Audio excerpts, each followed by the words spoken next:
It's a busy one today. It's Opie and Anthony. Thanks for the support. Thanks for listening to us. Big hi to everyone that's listening to us for the first time in 30 days. We'll get into that a little later on. And we'll get back to Bear and George Kennedy in a few minutes. We're going to give away that trip to the Bunny Ranch for Father's Day in a few more minutes. George Kennedy. Yeah, that was the perfect description. And don't forget, tomorrow's the big day, Jones Beach.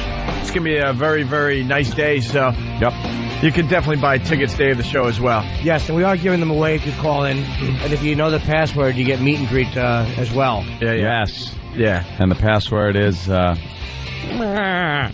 got the tailgating that CBS is sponsoring now. We got the O&A Village and 9 comedians from the show. Tickets still available through Ticketmaster. Go to our MySpace account as far as the Virus Tour goes. It's Virus Tour, one word on MySpace. Get all the latest articles that are coming out and the latest info. We got Bear from Man vs. Wild. Yep. Not to be confused with our own Bear who's sitting over there hoping to go to the Bunny Ranch. No, this guy probably doesn't need any help. He's in this phone for What happened? 30 to 60 seconds he's in this phone. Oh, really? Yeah. Is he on the bowl? He's near it. What is he in there, drinking his own pee? Trying to survive? Yeah, I was going to say. Guy's conquered Everest. He's trying to conquer the toilet. I might not live in this building, mate. Here he comes, Bear from Man vs. Wild. Yes. Oh, that's Roland. Oh, God. Yes. The polar opposite of Bear. French Foreign Legion. Hey, Bear. I hope you're not intimidated. There's a lot of people today, but we got a busy show. But I almost tripped over some lady in a very scant outfit. You think? Yeah. You think you could conquer her? How do you survive that? Hey, listen, I'm a dad. Yeah. Well, we'll keep it. I could win that for Father's Day. Hey, out of bamboo, can you build these two guys a girl? We got to start by saying this man right here, Patrice O'Neill, Bear. He turned us on to Man vs. Wild. We're all hooked. I love the show. Thank you. The new season starting on Discovery Tonight. Tonight, right? 9 okay. o'clock. And he's going to be in the Everglades swimming with alligators. Alligators. I saw the show. You're insane.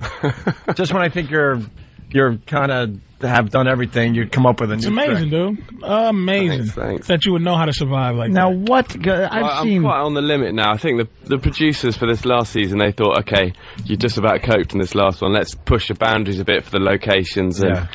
And genuinely, I feel I'm quite on the edge now. There's not a huge amount. Did you do Compton yet? Hey? Yeah. Did you do Compton? Did you jump out of a plane and land in Compton? But you know what? We're doing, for the next season, we're going to do an urban one. Which I Really? think will be great, how to get stuck in an elevator or burning buildings. Oh, okay. And, All right. you really gonna do that? get mugged in downtown LA. Trying to survive so it. we're You go trying and to hit work out how Reginald to Denny, do it. just stand there with a full book sign. I say Lebanon with a yarmulke. I've seen people try to go into the waters with alligators and stuff, and it just looks very murky, very dark, and you don't know what the hell is down there. I don't even like swimming in water that you can see the bottom in, because I always think I'm going to see one of those big monsters that live under there. You gotta get the heebie-jeebies thinking, if something brushes against your leg, that it's something that's going to take your leg off. I mean, it's not fun. No. There are over 1 million alligators in the Everglades, and I remember doing one swim across this river where I've been seeing alligators all the way down this river, and they could stay under for like 45 minutes, and I had to cross this river, so I stood there 45 minutes, couldn't see any bubbles, and thought, right, I'm going for it. And I could kind of justify all the reasons why this should be okay, it's the right time of day, they're not mating, but ultimately I just had my knife in my hand and thought, I'm still having this in my hand. Yeah. What's your name again, dude? I'm sorry. Bear. I'm Bear, that's right. Now, here's the problem, though. I watch both of you guys. I watched Survivor Man. Of course, that's your competition. And here's the problem. I haven't seen that. You haven't seen? Well, Survivor Man is kind of like you, but he's a little he's light in the shorts. Like you're like the dudes do. Like, oh, this tree, I'm gonna punch this tree in the face. He's like, you got to be careful of the environment when you're eating a snail. You got to apologize to his mother and all that. But he does what you do. Now, here's the thing we had a discussion about. Yeah, but I watched Survivor Man after you told me about him. He's out of shape and he's. This guy took elephant stuff, squeezed it, and drank elephant. That's what I'm saying, but here's my thing. Survivor Man takes he takes. It seems like he just takes one. He tells his crew, "Look, here's where I'm going to be in 7 days. If I'm not there, come looking for me." Okay. You look like you had, like when you're up in a tall tree, it looked like there's another dude in the tall tree, another tree. You got like angles and shots, so you got other people with you on the shoot. Yeah, he brings a camera crew. But that's what I'm saying. It's very. Well, he's trying to film a TV show. So I love the guy, but I'm saying there are two ways of doing it. You either do it completely on your own and film it completely yourself, but what you don't get is the action stuff because you can't gonna film it unless you can do all the action in one hand. So the Grizzly Man, when he missed a great scene at the end. Now, would they help you? Would they help you if you were ever in a life or death situation? Yeah. If I'm about to die, if I get bitten by a snake, they got radios, I got anti-venom helicoptered in 10 minutes. But if really it's kind of life or death, I can get out of there. And the camera crew flies out. But there are very strict instructions not to interfere unless really it is kind of Has there ever been that moment where you're like, fellas, I'm getting woozy, I think I'm going to die? And that's kind of always the premise. That's how it's sort of, set up. So, but they're great guys. They've become real friends this whole year, and we've been through an awful lot. And they go back to a hotel or something, and he stays in the middle of wherever he is at night. And then they come back the next day. They set up a crew base camp, how many miles away, and that's where they'll go in the evenings, give back all the footage, recharge camera batteries, leave me a little camera for the night time. So half the time I'm filming it on my own. That's probably why the footage is great. And you do another show like you're in the French Foreign Legion or something, right?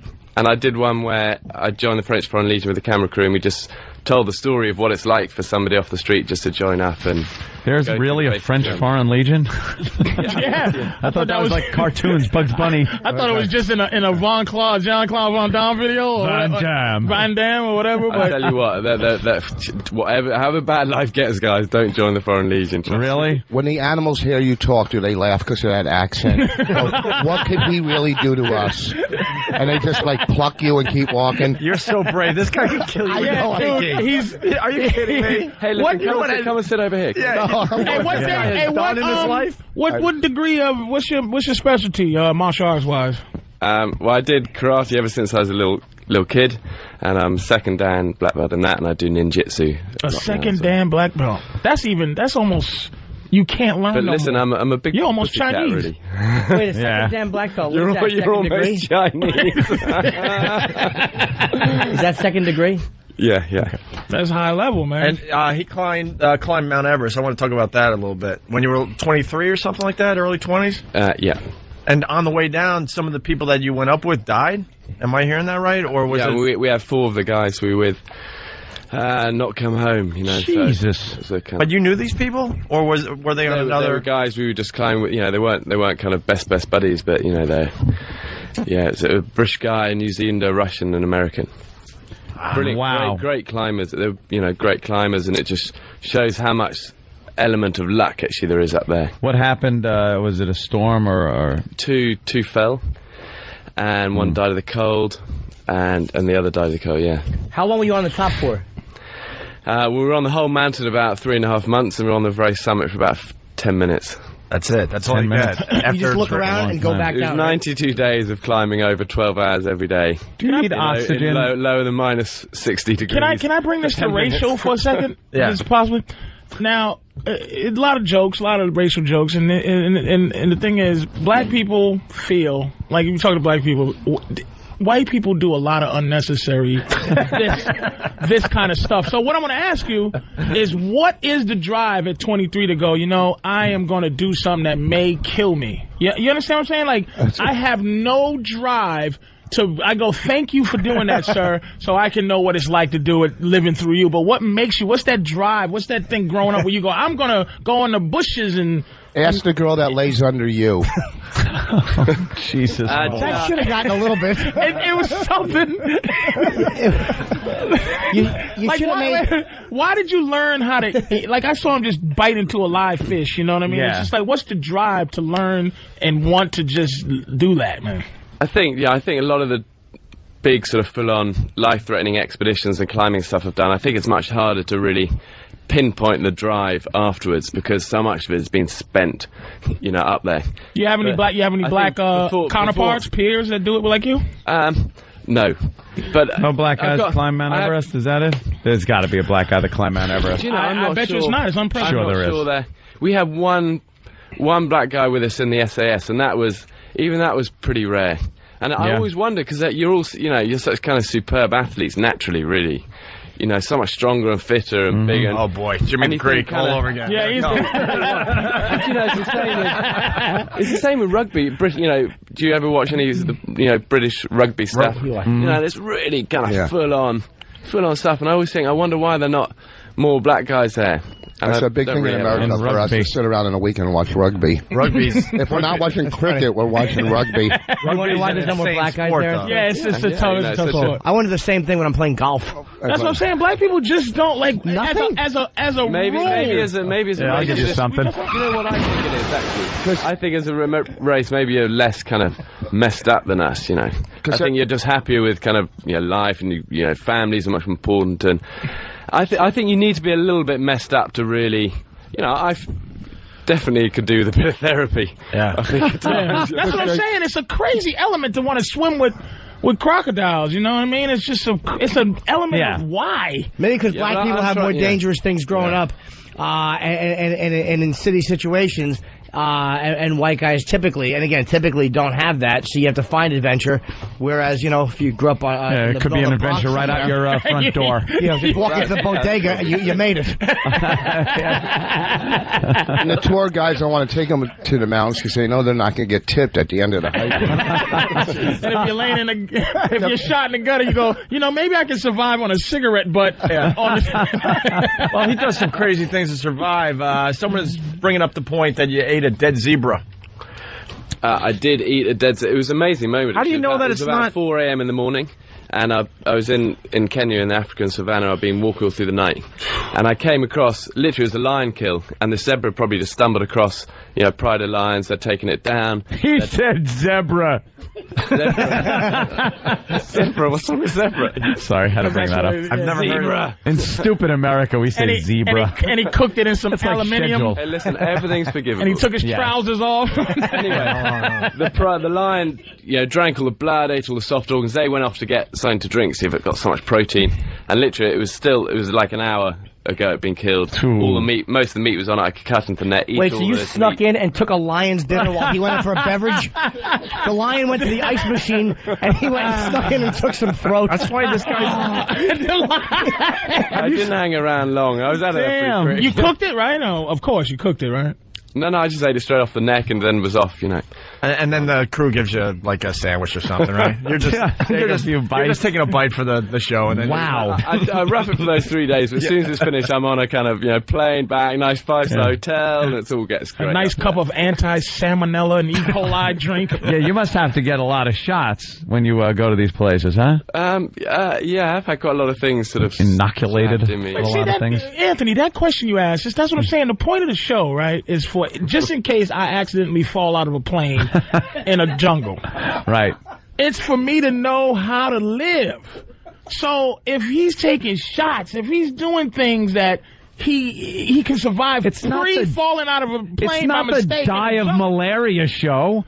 But he should be dying.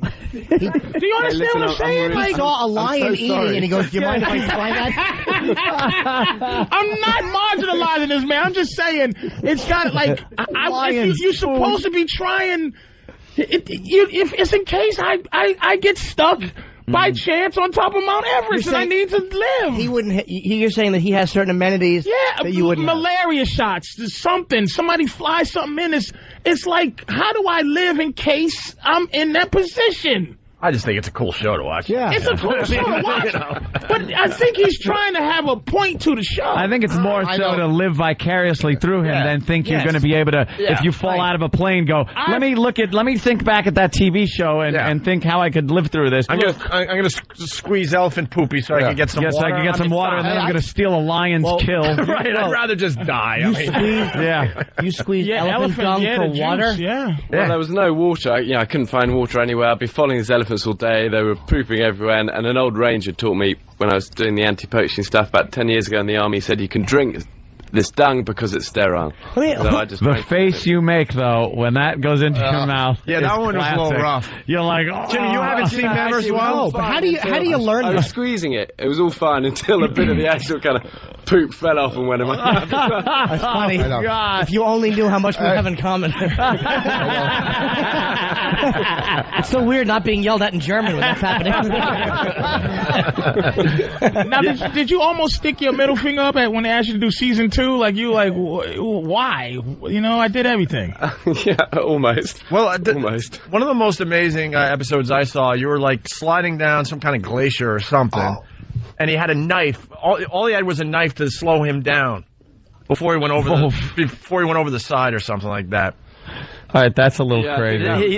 Alaska. It was Alaska. The helicopter dropped him off at the top of some kind of a peak, and he had to get to the bottom to the valley to follow the river out to the water. See, I know the show. Great, he's watched it all. You follow rivers, and they lead to something, and then, you know. Watching him up live, though, that dude, he's... Yeah, but all of a sudden he decides, I'm going to slide, and the camera crew were not. He wasn't doing test runs, and he knew he had just a knife to slow him down. I watched it, like, because I watched it because I was... It was him or Survivor Man. So I tried Survivor Man stuff, after, dude. Nah, it's man. He's more Man exciting, but great. Survivor Man is more like you feel like he might die. Do you have survival groupies? Like they go, oh my God, he knows what trees to eat. You wouldn't believe the madness out there. Oh, really? They all have hair in their I arms. just try not to get involved in it. I find it quite upsetting sometimes when people go, you know, when they're rude, you know. I'm not really used to TV and everyone suddenly knowing everything about your life. And that must be on. Somebody just said, listen, don't get involved in all that stuff. You ever show one of the jungle women your uncircumcised Britishness? I bet you women... So that's a bit of the rudeness that he was just talking about, Patrice. What do you think? You think jungle men are cut? You don't get clipped. See, I can relate. I can relate to you. Jewish jungle man. Hold on, Von's got something. No, because I was stuck on Nantucket Island once for like a day, and we ran out of money. I had to like steal cigarettes and stuff. So it gets tough out there, right, Rich? Boss does a lot of risky island hunting. It's Fire Island. That's risky, all right. What about I saw the episode. I think you were with the icebergs, and in a boat. And it sank. And basically you had, I don't know, a minute before you would freeze to death. It's called the Titanic. I was running out of options a bit on that one. Yeah. And I had, again, Simon, my camera, was with me in a full submersive suit just in case, the boat had gone or whatever. But it just started leaking after about half an hour. And suddenly we were just surrounded by icebergs and everything. It was like, 400 meters to the shore. Yeah. And it just went, in about 3 minutes, the whole thing sank. Wow. And it's, because it's sea ice, it's colder than normal ice. Right. The freezing temperature. Now, is it possible for your whole crew to die? I arrived and just crawling and shaking up this beach, just thinking, your body I've got to get a proper job. I need a decent. What was that? Was that the closest you came to maybe something happening? Yeah, that was quite on the edge, I think. Yeah, but I do spend a lot of the time thinking, Bear, what the hell have you got yourself into here? And I definitely need a day job. A better job. Well, then he not going to kill you. He finds stuff to rub on his skin to keep the mosquitoes away. Like how do you? That's good. The biggest bane of my life this year has actually been mosquitoes. And I've been to the jungle a lot with the army, and you have all the mosquitoes. you always go. You never go into a jungle without a mosquito net, hammock, machete, basics. Again, and I think I kind of underestimated actually the discomfort of, it's not the big things, the crocodiles and the snakes that you kind of manage. It's the mosquitoes just day in, day out, of the size of your thumb. These things just kind of attacking you. Yeah, but when we get bit on the ankle, 1 or 2, we're miserable. How many bites have you taken? I've certainly had 1,000 big mosquito bites. At the same time, all at once, or whatever. Over the year, it's been torture. It's been a full on.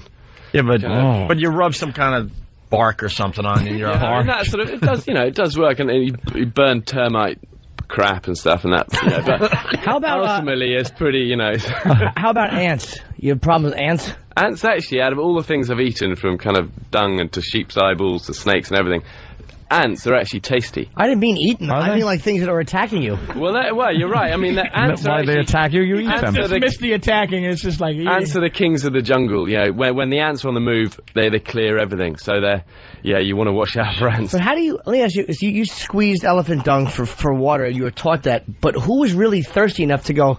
It's worth a shot. The guy that was ready to die of thirst. The original white man who decided to drink elephant. It doesn't look like it's a quencher. What are you, Seinfeld? Who was that guy? Hey, What was the worst? What was the worst? Hold on. What was the worst thing you ate? I think sheep's eyeballs on this last season where, you know, I always thought if you eat an eyeball, it's going to be like a hard-boiled egg, but literally it's like gristle, crunchy, pus and blood, you know, it's just... God. And we had a guy do that on our show. Yeah, and we learned it's film crunchy. in there or something, like a hard... And there's like a lens that you have to bite through. Exactly, it's literally like gristle, it's really tough. Why'd you eat it? Hungry. So when you're in civilization, when you're doing the civilized thing, going out to dinner and all that, what don't you eat? You know, I really make up when I'm back. I really make up for it. Room service, send it back. It's not hot enough. Right. I thought he went to a steakhouse, threw the steak on the floor.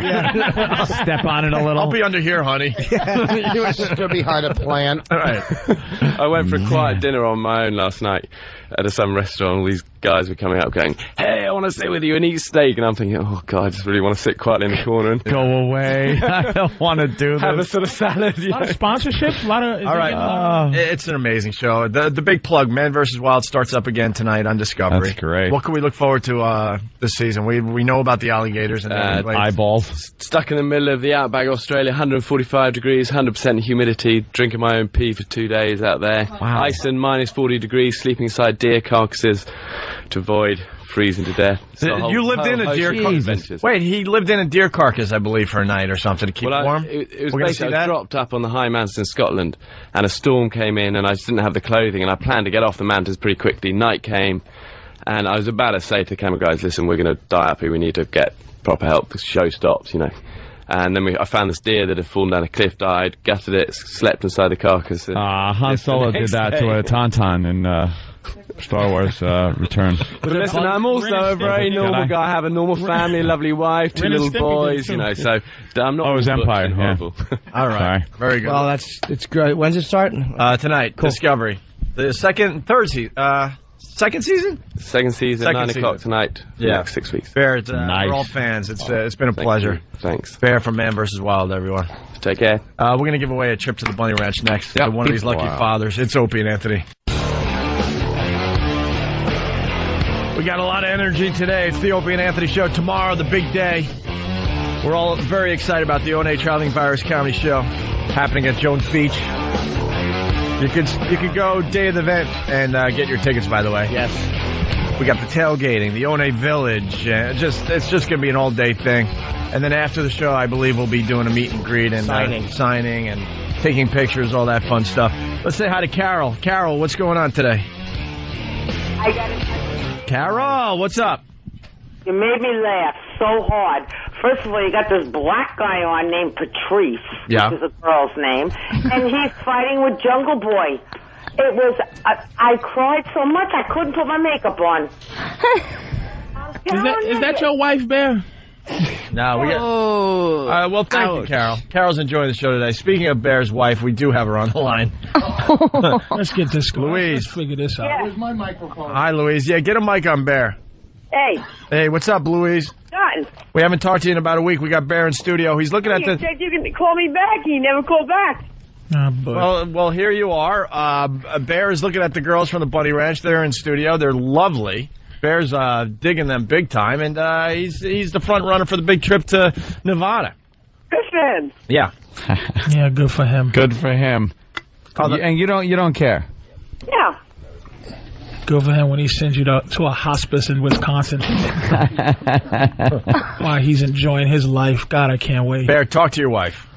Hi, honey. Hey, what's up? Not much. Just having a lot of fun. Nice people up here. A couple of beautiful girls. Okay. Beautiful girls. Kit Good. Kat You Club. enjoying yourself? Yeah, I'm having a good time. Good for you. All right. Good for you. How's Ella? Oh, go ahead. Louise, go ahead. Actually, I was calling about the tickets for the concert for tomorrow. No. Oh, you want to go to the show tomorrow? Yeah, that's what I was actually calling about. Doesn't she sound like that girl that Tony Manero danced with in Saturday Night Fever? I bet if you help Bear out, he might get you tickets. I'm sniffing her out right now. All right. What, Bear? Ask us, are you going to take Bear? Are you going to take Bear to the show tomorrow? It's just about dancing. Hold on, everyone started. Hold on. One person. Too many things going on. Let her answer on the phone. Are you going to take Bear to the show? No, I'm taking the kids. What about your husband? Don't you want to please him and tend to those needs that he has? Do you have a husband? No, but I tend to plenty of men's needs. 12 of them. I mean, if I don't have Opie, a husband, why are you like Hold on, I hold on. have a husband. Let's I didn't put it want this to way. please. It's women like Louise that are keeping these girls in business. Yes, thank you. Thank God for women like Louise. All you do. Or don't do. All right, wait. So, Louise, why are you asking these girls if they have a husband? I'm sorry? Why are you asking these girls if they have a husband? Good question. Because they don't know what it's like until they have one. Do you have no, a but husband? I mean, I know that several hundred. I know that I'm not going to get married unless I want to have sex with the person. Yeah, I got to tell you. Husband? Hey, Louise, I got to tell you Yeah, one. we serve husbands every day. Everybody's sweetie. my man, baby. Yeah, I got. We're the best wife. All There when you right, want us, enough not of you when don't. parrots. All right, listen. I like these two. They're giving it to her. All right, listen. Louise. We all have met Bear. He seems like an unbelievable guy and a really nice father. Unbelievable. A Very wonderful nice, gentleman. very nice father, very nice husband. He supplies the money, I guess, for the family. And you kind of don't give him what you should be giving him. She's abusive. No comment. Yeah. She calling in trying to act like she wants tickets. She was calling in because he's about to get a drop of self-esteem, so she had to call in to make sure that she's going to subjugate his soul again. Did you treat her too good, Bear? She likes being treated like garbage. Louise, her last name should be Fletcher. I'm telling you. You hear her silence? Joke. And you see that's what she came up with? You like to get smacked around, don't you there, Wheezy, or whatever your name is? Dude, Bear, I'm going to tell you, look at him.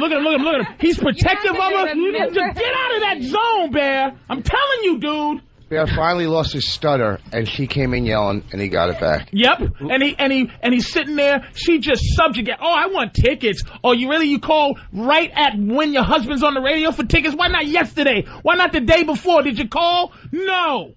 Why don't you go pet your cats? And I hope you love y'all. Bear, if you hang out with me, dude, you'll forget about you. I'm telling you. Stop what you're doing, dude. She's abusive.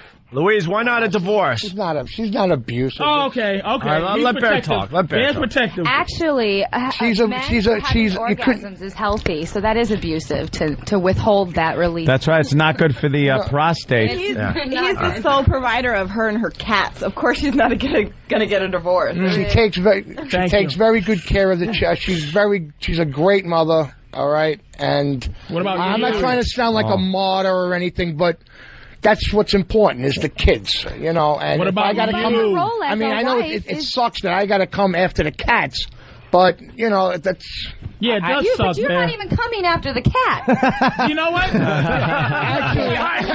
Absolutely. I actually think I come after the gerbil. I think I'm not sure. I might be after the gerbil. I still want to know what happened with these two. Abuse. Louise seems like she's really pissed off at Bear. Maybe something he did way back in the day or something. Nope. Nothing. That's Louise? why those other two guys. I'm giving her the benefit of the doubt here. Don't give her the benefit of the doubt. You can hear it. She's like the chalkboard scratch scene in Jaws every day. Y'all know me. You know how I make a living. I ruin men's lives and their self-esteem. Yeah. She's a good woman, man. She's a good mother to the kids. She's a good mother to the. But it's you. We're talking about you. I'm a big boy. You know. Oh man! Wow, he's just beating. It's like brainwashed. He's brainwashed. Yeah. I mean, that's what happened. Her. I mean, she's a great I got to her role as a wife. She's the mother of my kids, and I got to respect but that. But she's also your wife, and should be. Yeah, let me ask you a couple questions here. Louise. Mother of my kids. Louise. Come on in. Louise. I'm better than. All right, hold on. Let's talk to Louise for a second. Are you ever going to give it up to Bear again? Answer that question. What? Answer that question. I don't have an answer for you. How do you not have an answer? You're either gonna someday give him what he's due as a married man, or not. I think what she's saying is that's the answer is no. Yeah. Nope. The answer is no, right? Nope. But things could change down the road. No. Huh? Anything is possible. Did you ever Anything is possible. Sure it is. Champagne? No, she don't drink. How about drugs? You don't even just think that, even if you're not in the mood for sex, you don't even think, like, this guy's been providing for me and my kids for all these years. You don't have any sense of obligation to have sex with your husband, like, even just for him? She doesn't. Obligations. A lot of obligations. A lot of responsibility. You don't, but I mean, in 12 years, you haven't once thought in 12 years this guy might need this for his feeling good and his well-being? Like, are you thinking of yourself that much? Obviously. I mean, I'm the selfish person in the world. What's that? I am the least selfish person. Well, no, you are selfish because you do certain things around the house, work maybe, chores that you don't enjoy doing, but you know it's you have to do it. It's kind of your responsibility. That you should just consider a chore and a responsibility because your husband might enjoy it, and just kind of put it in those terms. It's your duty. Yeah, you guys should not be married anymore is what it comes down to. I hate to say that, Yeah, but consummation of a relationship. I can't wait for the bunny ranch. All right, I can't wait. Louise. I don't think Bear can either. All right, let's look into the future here. Louise, so Bear goes to the bunny ranch in Nevada. He comes home after a wonderful weekend out there. What happens? Nothing changes. She's gonna put him down. Are you gonna? Yeah. You didn't satisfy the prostitutes. You can't even satisfy your prostitute, can you, Bear? Oh, I can't wait till you smash it, Bear. I can't wait. When you see what's out there, Bear, baby. Big old Bear growling on those. Delicious. So she's saying nothing will change after a weekend at the bunny ranch. I'm starting to lean toward George Kennedy again. Nothing. What? I want someone's life ruined because of what we're doing today. Oh, it's going to be ruined. She wants. Well, of course she's going to say nothing's going to change. Yep. Of course she's going to be like, oh, yeah, I'm fine with it. When, I mean, maybe it's just that she feels that she's lacking in her skills, which is why she's not providing for him. You could come too. I wonder if she's going to ask how his date went and want details. Are you going to, Louise? We'll make her a tape for training. Louise, are you going to ask specific questions to Bear? Phone might have crapped out. Jesus. Louise. Yes. Are you going to ask Bear questions about his date specifics? Of course, it'll be a good story. Something else. Yeah. Bear is good story. Bear is. What's going on over there? You're gritting your teeth. You're moving your hand real fast. You're really mad over there. What's up? No, I'm not mad. It's frustrating. I know what's going on here. Oh, Bear is still frustrated. It's a little Bear is still in love with Louise. Mm-hmm. It's very obvious. No. It's obvious. I can see it in your eyes, bro. No, in all honesty, I'm not. No, we're not in love. All right. He's loyal to an ideology. That's what they're both loyal. There you go. To an idea. An idea of family, and they're loyal to that. But Bear, you're just dying. You understand? I'm dying to go sit on that couch. That's what I'm dying for. Look it. And get over there. Go sit. Go sit. And listen to this. This is your husband getting up, Louise, and sitting next to hotness. Yes, between them. He's going to go sit in your past. The story better say how far it went. Oh, my God. So now Bear there he goes. Two girls from the bunny ranch. Now he's got his arms around both of them. Now he looks comfy. Hand on the leg. Now he looks comfortable. Don't worry, Louise. What you're lagging, we'll take care of him. We'll make sure. Look at him happening. He's remembering how to touch a woman now. Look how he came back like riding a hope. Now, they opened up. I can guarantee you we're a better ride than any bicycle you've been on. We'll take notes for you, Louise. Look at Bear's face. It's beat red, man. Oh, look at him. Look at his lips. You remember his he head. remembers how sexy he was. Look at you, Bear. Look at this Bear. Come on. I gotta ask Bear. When was the last time you actually touched a woman's arm like that, like her shoulder and stuff? How long? A long time. A long time, and really, it's exciting, isn't it? Damn right it is. Isn't that? Look, he's got. And now look, her thigh. You see him What does that cross his feel leg? like? Nice and smooth. Get a shot. Rub your hand right on her thigh shot of butt the area midsection. there. What's that? Nice, right? Tell the other bear to climb that.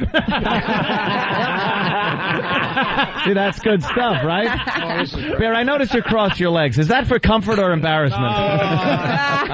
We're so happy for him. What's she doing? Yeah. Is she still there? Yeah, Louise is still on the line. And ladies, he's not a bad-looking guy, right? Louise, Thank you, Louise. go do the laundry. Go do your laundry and pet your cat. Feed your cat. Clean the cat box. Feed your cats. Go do the laundry and then clean up after your kids. Your husband's here touching an ass. Go get That's right. And I'm sitting in front of one. Rich Moth, ladies and gentlemen. Hey, go to BJ's and buy a 75-gallon bag of lump litter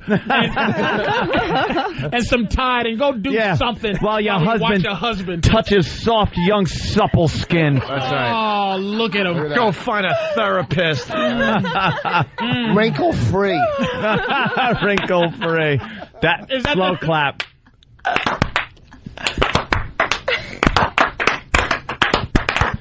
Yeah. Yes. Everybody. You go, Bear. Wait a minute. George Kennedy over there. Oh, damn. George Kennedy. don't like forgot George about him. Wait a minute. With a tear under his eye, you think he's a Latin king. We can't leave this guy out in the cold. As much as I feel for Bear, and as much as his wife is the picture of emasculation. Yes. At least this abuse victim that he's married to never cheated on him. This guy's wife cheated on him, and the kid told him. So at 8 years old, the kid told his father. 8 years old. So he should just go out and cheat on her. It's pretty much my logic in the whole situation. Well, he could get a free omelet from the Hard Rock. What can I tell you? Right, there you go. Hey, if you heat it up and roll it the right way. I mean, Bear's stuck in this. I love George Kennedy too. I don't want to do, but I don't want to see George Kennedy, the food's free. Have as much as you want. Bears could be eating something else. You enjoy the omelet. Oh man, I'm sorry, George. I'm so wait. You can enjoy things compliments of the Hard Rock, and he'll do something that kind of sounds like that.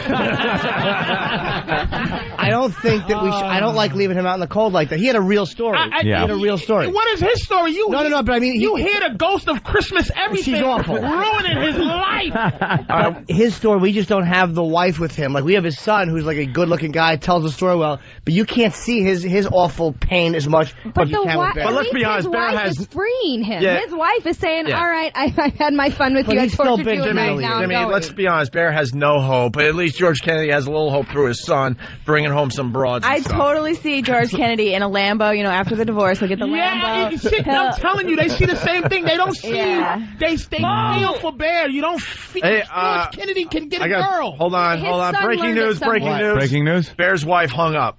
Is that going to be a problem? Yeah. I want There you. you go. No. There you go. What? She honestly doesn't care. Yeah, whatever. They do deep inside. Whatever. Yeah. Well, you know what? You know what? She does care. Maybe this is my first step now to doing what I got to do. Hey, nice. This is a reality check for her that she got to put out. This is damn good. Because all of a sudden you're sitting here, two beautiful girls. You got your arms around. You're kind of feeling new flesh on your the palms of your hand. And your wife was listening to that, and she's like, "Yeah, I don't care." And then she thought about it more, I think, and she's starting to think, it might. You guys are going to, go out on a little date, and things can happen. More touching, whatever. But I'm just saying that's sinking into her head. That's sinking into her head. What? He's better looking than every character on The Sopranos except for Michael. Right now, his wife is back at the house making words out of cat turds like alphabet soup.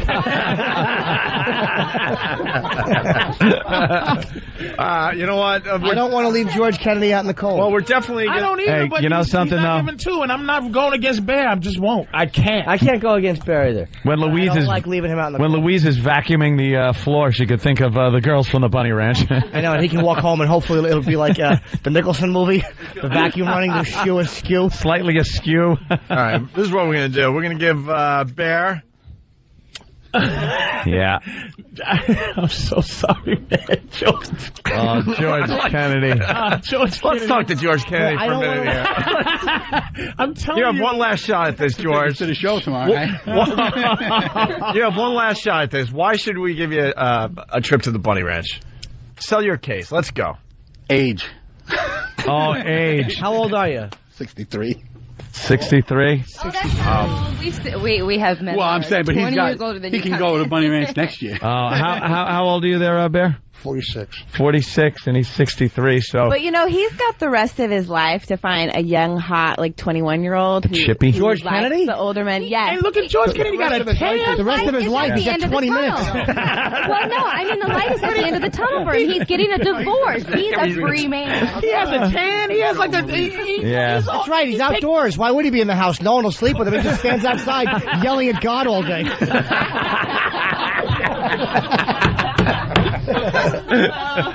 All right. Horrible people. I don't like leaving them out in the cold, man.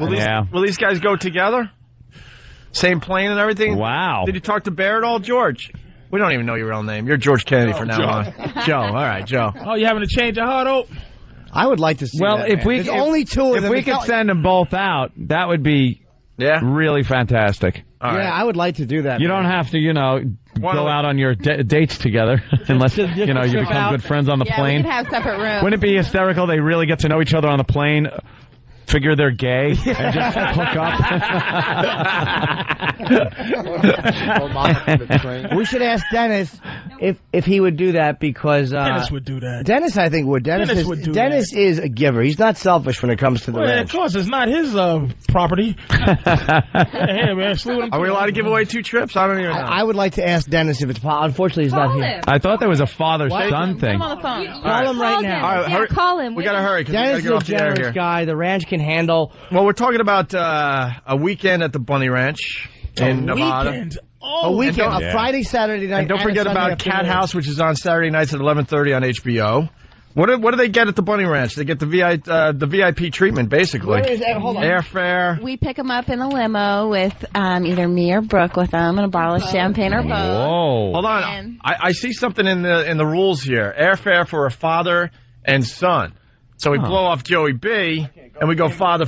Joey can't go. And then I think it's well within the rules that Dennis Hoff gave us that we could give away 2 trips here. You can be a thumbs up. Thumbs up. George Kennedy's going to the Bunny Ranch. George Kennedy's going to the Bunny Ranch. Nice. Or maybe his father's son will just say that. I'm happy about that, George. Isn't that great? Wait, technically this could be a father-son if George got started a little earlier than he did. You say that Bear is the father, and he just looks like crap. Just say he's 19 and really frightened. He has progeria. He's a progeria kid. Progeria with a pituitary problem. A big progeria kid. He's just a big progeria.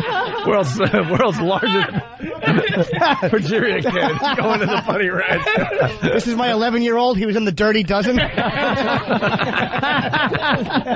right, you know what? Bear goes. George Kennedy goes. Oh, fantastic. For Father's Day. For Father's Day. Great Father's Day. 2 married fathers going to have some special dates at the Bunny Ranch out there in Nevada. Watch Dennis say no, and we get a bill for $40,000 falling. Hey, wait. Find out what he's into. Hey, Dennis. Good morning. Hey, Dennis. Dennis. I hope you don't mind. We just gave away 2 trips to your fine Bunny Ranch. Whoa, that's great. I don't know if the girls told you, but just recently, Hefner did a fundraiser at the mansion. This same trip went for $14,000. Okay, nice. Which 2 of them would be $28,000. So we had 2 fathers here, Dennis. Both had genuine stories. We could not decide. We leaned towards one guy, but the other guy is 63, and his son brought him in. It's a real story. The son can't go, so we figured that the guys could take the son's airfare, so the 2 of the guys could go together, because he really had a genuine story. His wife was awful. She cheated on him, and we wanted to send them both out. We couldn't decide who. Wow, that's great. You know what? I can't. You guys are so generous with my money. I love it. Yeah, let me tell you, Dennis. We couldn't get you on the phone earlier. You are a giving man, and this will be a fine Father's Day for these 2. He is a giver. You know what? The gift, they won't have. No, they're not going to have to worry about returning that on Monday because it doesn't fit. Well, that's for sure. Absolutely. Oh, my God. That is funny. That's a good point, actually. Good point, Dennis. Good point. Here's what you get. All right, we got to wrap up here. It's airfare for the father and son, which in this case is Bear and George Kennedy. You get car service to and from the Reno airport. You get VIP suites at the Bunny Ranch for 2 nights, 3 days. You get food and drinks. You get monogrammed robes and T-shirts live at the and Bunny hats. Ranch? Yes, for 2 and days. They get How cool is furnished that, right? with VIP passes. They get it's an amazing weekend in the ranch with a bunch of really smoking chicks. It's all legal, regular fun dates. You are going to go home from this and just be a new man. You are going to tell Louise to just shut up. Right. Just shut up. And look at Tom Chiasano trying. And after what he smells like, those cats are going to like you now. He'll wake up, there'll be 13 on his face.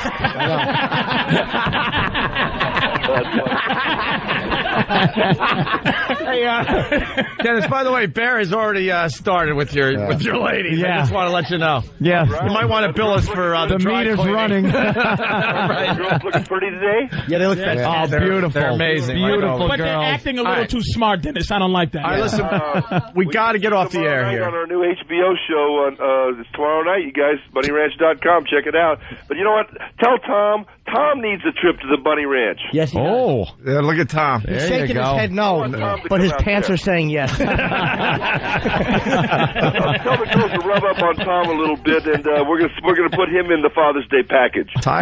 Tom did take his tie off today. Oh, yeah, I know. He's got the casual look today. I wonder what that's about. Casual Friday. Hey, guys, ask him for a raise, too. All right, buddy, we got to run because we're actually overtime. But Dennis, you're the best. Thank you, man. And the Bunny Ranch, we got both guys going. We're very happy. Bye, girls. Take care of Ho and A. All right. Bye, Daddy. Thank you, Dennis. Dennis Hoff, everybody. Make sure you watch what Bunny Ranch on HBO. Cat House. Saturday Cat House. 11:30 on HBO. Daddy. All right, we got to thank the Cleavage girls. Yes, the Screw Hard Rock Cafe. Hard Rock.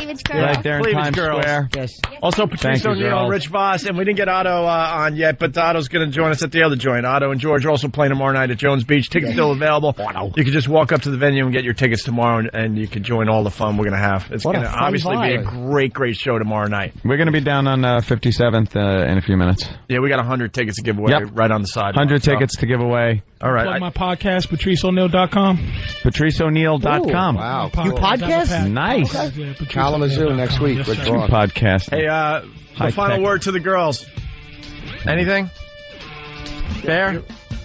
I'm speechless. They're beautiful. Yeah. I'm looking forward to it. How about a thank you? And a thank you. Yeah. Jesus. We'll see you soon. How many more hints you need? Around the Bunny Ranch, it's not thank you, it's thank you. This sure beats a T-shirt and a bumper sticker. Another station we get. What's your favorite radio show? George Kennedy, are you happy? Yes, very. Thank Yes, you. George Kennedy. All right, now we're just babbling. Right. Guys, we'll see you tomorrow night at Jones Beach for the 08 Traveling Happy Virus Father's Comedy Tour. Day.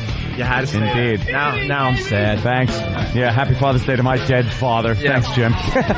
We'll give last pair of tickets to the 08 Traveling Virus Comedy Show at Jones Beach to what? Joe B? Joe B? Yep. And his father. All right. You guys get a pair of tickets for tomorrow night's show and the meet and greet. Sponsored by Bud Light. Always worth it, guys. If you're not joining us over at the other joint, have a great weekend, actually. Right.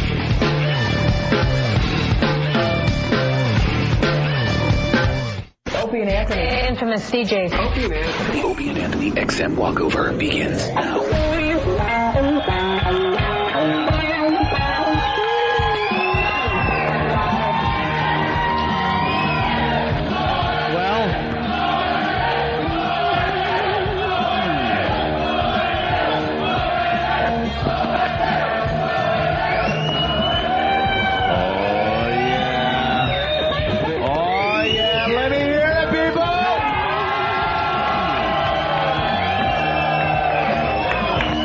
Fantastic. We're waiting for Opie. It's me and Norton and Ant. We're waiting for Opie to come down. He's on the bowl right now.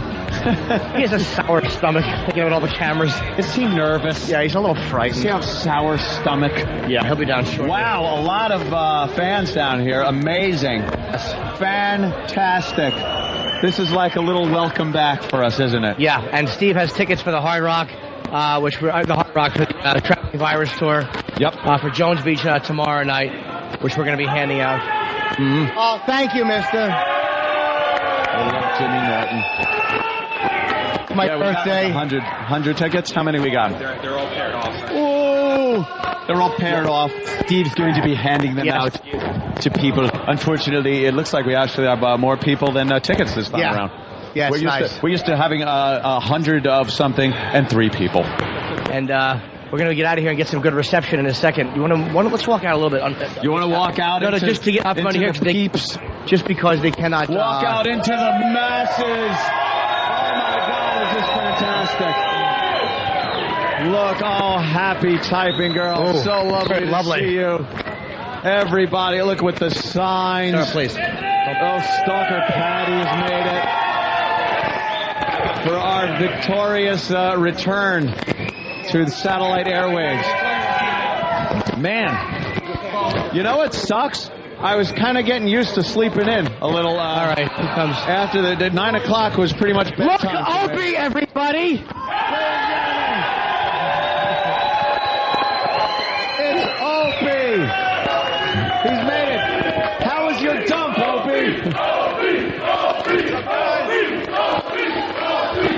What's going on down here? Well, it was a huge ovation from the crowd welcoming us back to the satellite airwaves, where we have been absent for about 30 days. We spent 30 days in the hole. I told them how I was kind of getting used to going to sleep at 9:30 again. Yeah. It was very nice to sleep in. But now we got to squeak out an extra 2 hours of mediocre radio. No, it's great. I see things haven't changed in 30 days. My microphone sucks. The batteries are dead. What the F? I thought they would have this figured out by now. You can say fuck. Oh, yeah. Oh, fuck!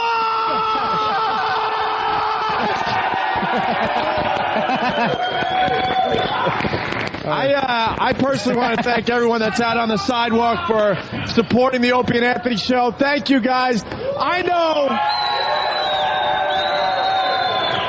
from the bottom of my heart, if it wasn't for you guys, we probably would have been fired. And I have to say that. So thank you to the fans.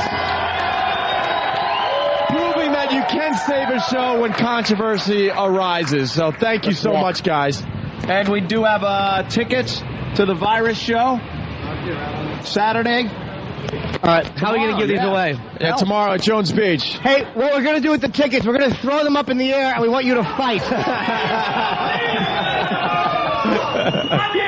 Are we walking or what? Let's walk. Yeah, let's walk We'll and take a little stroll. hand these savages. This will be a happy stroll, unlike the last time we strolled and a camera crew followed us.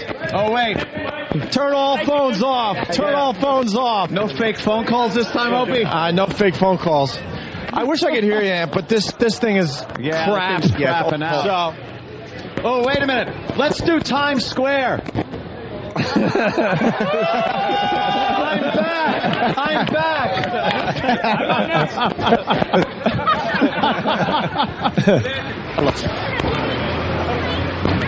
Unbelievable. Yeah. Hey, Con Ed! Con Ed! Con Ed guys saying hi. Why are we excited about Con Ed? A truck filled with liquid shit, and we're happy to see them.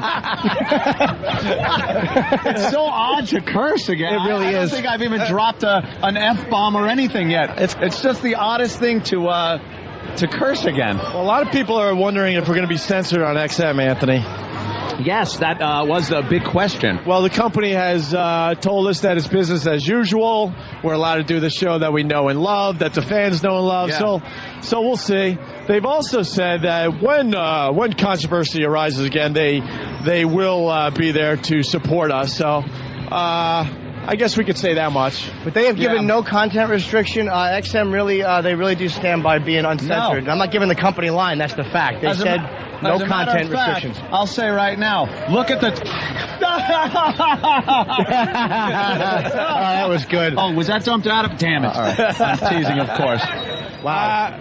Could that guy have fucking gayer shoes on? Those sleeve-stack slippers are really annoying me on that reporter. Those are horrible. That's great. What are those, sir? I don't know. That looks like what Zero was wearing in I know. He's an outdoorsman. He's going to climb a cock. Yeah.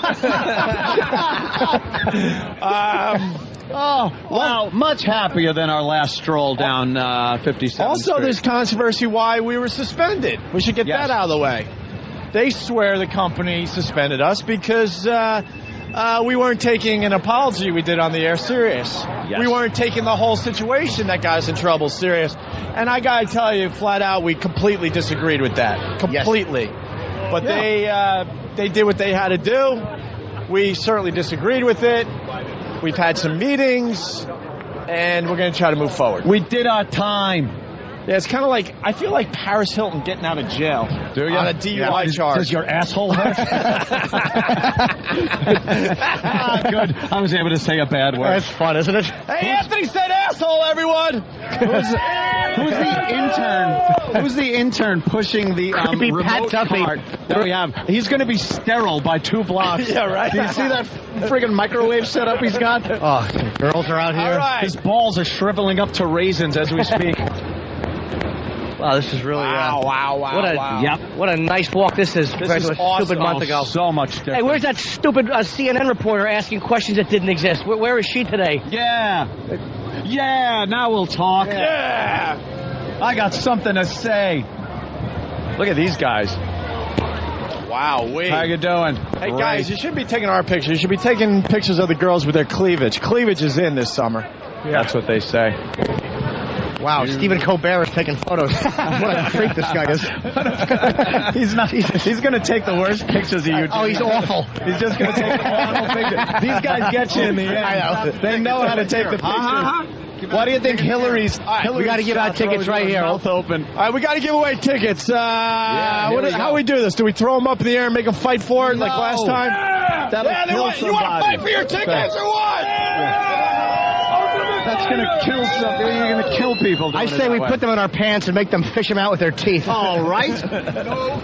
No. Yes. Kenny, where are the tickets? How are we going to do this? Here you go. Who needs tickets to the ONA? Uh-oh. What the fuck? Do you buy tickets anymore or what? All right. He's admitting he does not need a ticket. He does not need a ticket. Thank you for that. All right, Kenny, how do we do this? How about we just start handing them out, because then there'll be a wild photograph that they can take. Oh, that's good. No, let's just hand them out like fish food. Walk through the crowd and start handing them out give me some randomly. tickets. Give me some tickets. Here we go. Give us some tickets. There, that's what you do. Here we go. Hold this. All right, we're going to start getting the same people. He's got them. He's got them. He's got them. He's got them. All right, here you go. He's got them. He's got them. He's got them. He's got them. Have a good time. All right, buddy. All right. There you go. That's how it works. Oh, hold on. We got anybody else? Hey, my wallet's gone. There you go. That's the photo they're going to use. Somebody took my Timex.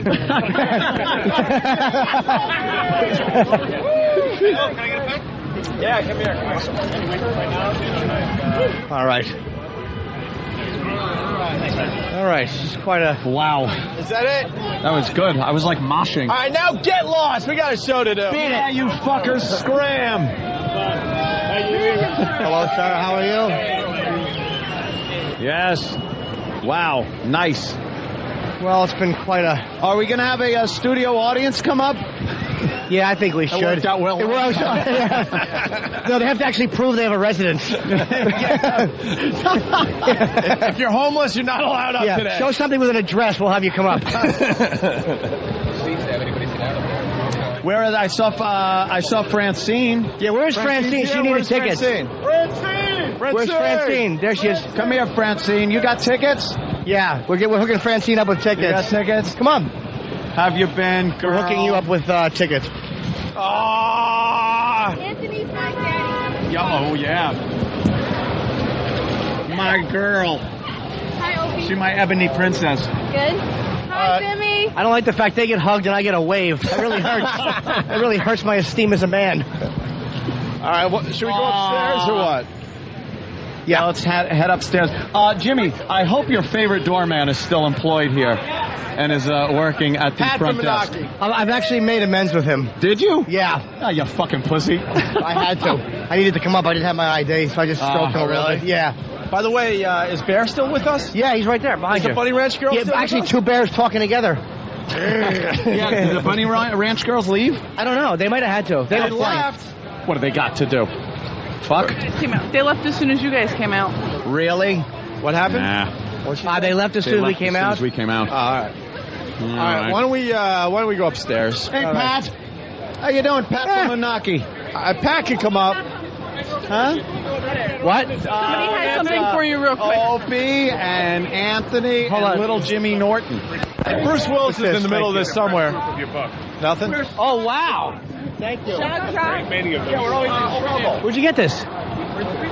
Wow. What is that? The guy who works for my that's my wow, that's your book cover?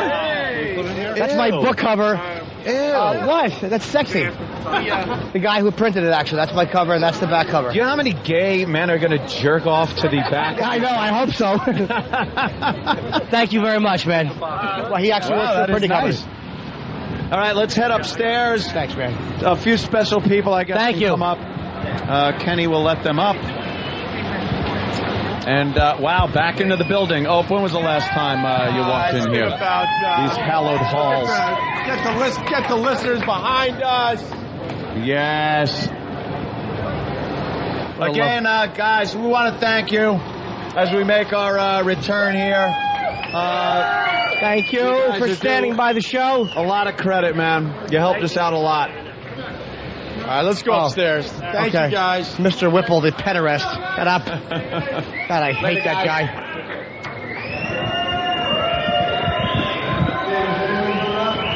All right.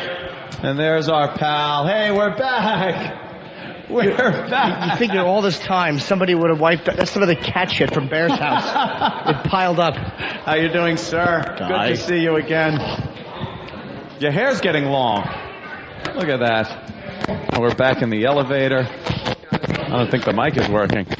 No, it's broken up. We'll see you upstairs. All right, this is kind of weird. Holy shit, I'm exhausted. Let's wrap up early and go home. Oh, we're going to go home whenever we want. We got them by the balls now. Thank you, sir. Wow. This is the last show we're doing from this place, by the way. Yeah. Oh, you want to tell people or just let them speculate as to why that is? Let them speculate. Yeah, this is the last show we're doing from this studio. So, yep. That's depressing. It's kind of weird to be here. I'm amazed. I'm amazed we got through that. I'm amazed we just got through the last 30 days. I don't think any radio show has ever had that much controversy and actually made it through. And yes, in this day, especially in this day and age, squeaked by. What the hell is going on? We have a mic out there. Yeah, there's a live mic out there. Oh, that's all right. I don't mind the noises. Well, they're banging a ladder around. I mean, I can see if they can whispering. But are they already doing construction out there? Is that what it is? I've seen holes in the walls and. Yeah. Hey, Bobby Kelly.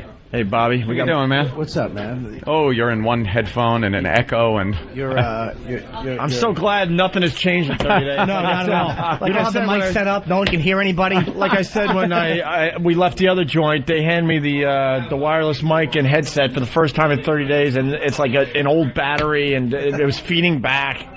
Like, great. Welcome home, boys. Hey, can I have You can't use that mic. It's like echoing and way in the distance. Yeah, share Vosses. Dr. Steve sent me some food. Thank you, Steve. For our return to XM, he welcomed us back with food. All right, how about that mic? There's some kind of echo. Sorry. What's that? What's up, Kenny? Uh-oh, what happened? Whenever there's a whisper, it's never good news. Uh-oh. What are you saying, Kenny? Channel 2 News is here. Do we want them upstairs? Yeah, bring them in the studio. That's how we talk. Yeah. I like on the air. Absolutely. Kind of on the air thing. But they're late for the party. Fuck them. Bring them in. Bring them right into the studio. Is there a reporter or just a crew? I'll check it out. I was just... Yes, we want their credentials. If there's a reporter, make sure it's a hot dame. We only talk to hot dames. We like the broads. Bring in a broad reporter. Broad. Wow. Okay, how's something that? being back, ain't it? This table full of Santa's broken toys. Well, yeah. Well, we got 1, 2, 3, 4. We got 5 out of the 9 performers tomorrow night. We got in studio Patrice O'Neill, of course, Jim Norton, Rich Voss, Bob Kelly, and Otto from Otto and George. Bob Saget's calling. He's flying out in a few hours for the show tomorrow at Jones Beach. And that's the kind of what's been a bummer. Like the last 30 days, we haven't been able to promote the comedy show to the hardcore fans out there, man. No. All the hardcore fans sitting there, and we couldn't even promote the show. So, well, tickets still available for tomorrow night at Jones Beach. We're all looking forward to it. Yes. And you can just walk up tomorrow and get your tickets. And really good seats still available, by the way. But it's sold actually better than I thought it would, considering the fact that our main promotion vehicle was gone for 30 days. We've actually done much better there than I expected us to do. I thought we were going to be stuck in wind by this point. Yeah. So we got Happy Typing Girl out there. Yeah. Who's now a media darling. She certainly is. Yeah, boy, what things have changed since we've been off and then back. She is now the official spokesperson for freedom of speech. I remember the day she used to come up to me and try to get a picture. I want to get a picture with her now. Yeah, she's the one that's in the news all the time. It just goes to show you, and believe me, this is nothing, like, I'm not making any light of anything that you do. You've worked very hard to do this, but it just goes to show you how the media works. Yeah. Here's a girl that was sitting around folding her laundry on her bed on a Pal Talk camera. And then she puts up a website, starts sending out some emails on websites and stuff, and then contacting news organizations. And then the news automatically assumes that she is the spokesperson person for freedom of speech. So they, like CNN and Fox and stuff, have her on. And then after a couple of times of doing that, they then automatically go to her whenever a story like this breaks, and she is now the official spokesperson when a freedom of speech issue comes up. It's easy to do. It takes a lot of work, but relatively speaking, to become an expert on anything, piece of cake. So now she's the one. She's the go-to gal. From heaven's slumber. Congrats. Well, it's Debbie now. I mean, we can't even call her Happy Typing Girl. Deborah. It's Deborah. I call her Deborah. Deborah Wolf. Thank you, Debbie Wolf. Thank you to Deborah. Debbie for doing everything. I mean, I know it was about a bigger picture than just the Opie and Anthony show, but thank you for doing all that stuff for the People Against Censorship website. Oh, she has no headphones. But I got to tell you one thing. How about she walks in? Yeah, come in. That's a good one. Now that she's like a celebrity in her own right, she's allowed to hang out with us. She's debating Keep the rest of the people animals out there. She's having debates, you know. She's debating people on CNN, Fox News. Look, and she was just like, you know, we were trying to get her to take her shirt off on Pal Talk. Yeah. Look, I just got excited. I'm like, oh my God, that's the one that was girl. I know her. I've seen her on TV. She's the spokesperson. It's She's amazing. Changed, though. She's changed a little bit. Her new screen name is Happy Typing Woman. She won't be called Happy Typing Girl. Hear me roar. Yeah. By the way, don't let the camera crew just bust in here. We'll tell them when we're good and ready. Yeah, for our close up. One thing, Deb, you did a great job. Great job. You sounded very intelligent, informed, which was good. Unlike our own Patrice O'Neill. Yeah, that's right. But one of my favorite interviews I ever saw was Patrice O'Neill laying out what a donkey punch was on a national news show. Who was that, Gibson?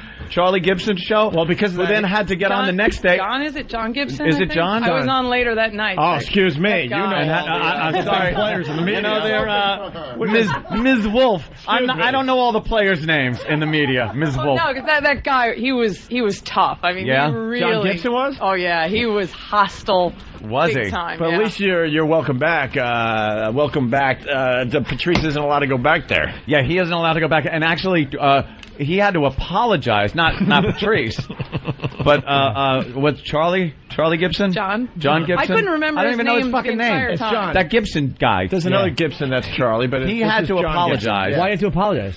For what Patrice said on his show. And also shows how this type of thing could happen very easily when you're just like, going with the flow. Patrice described the angry pirate on the fucking news. Can we be honest, though? If you remember, I know it was a while ago, but thanks.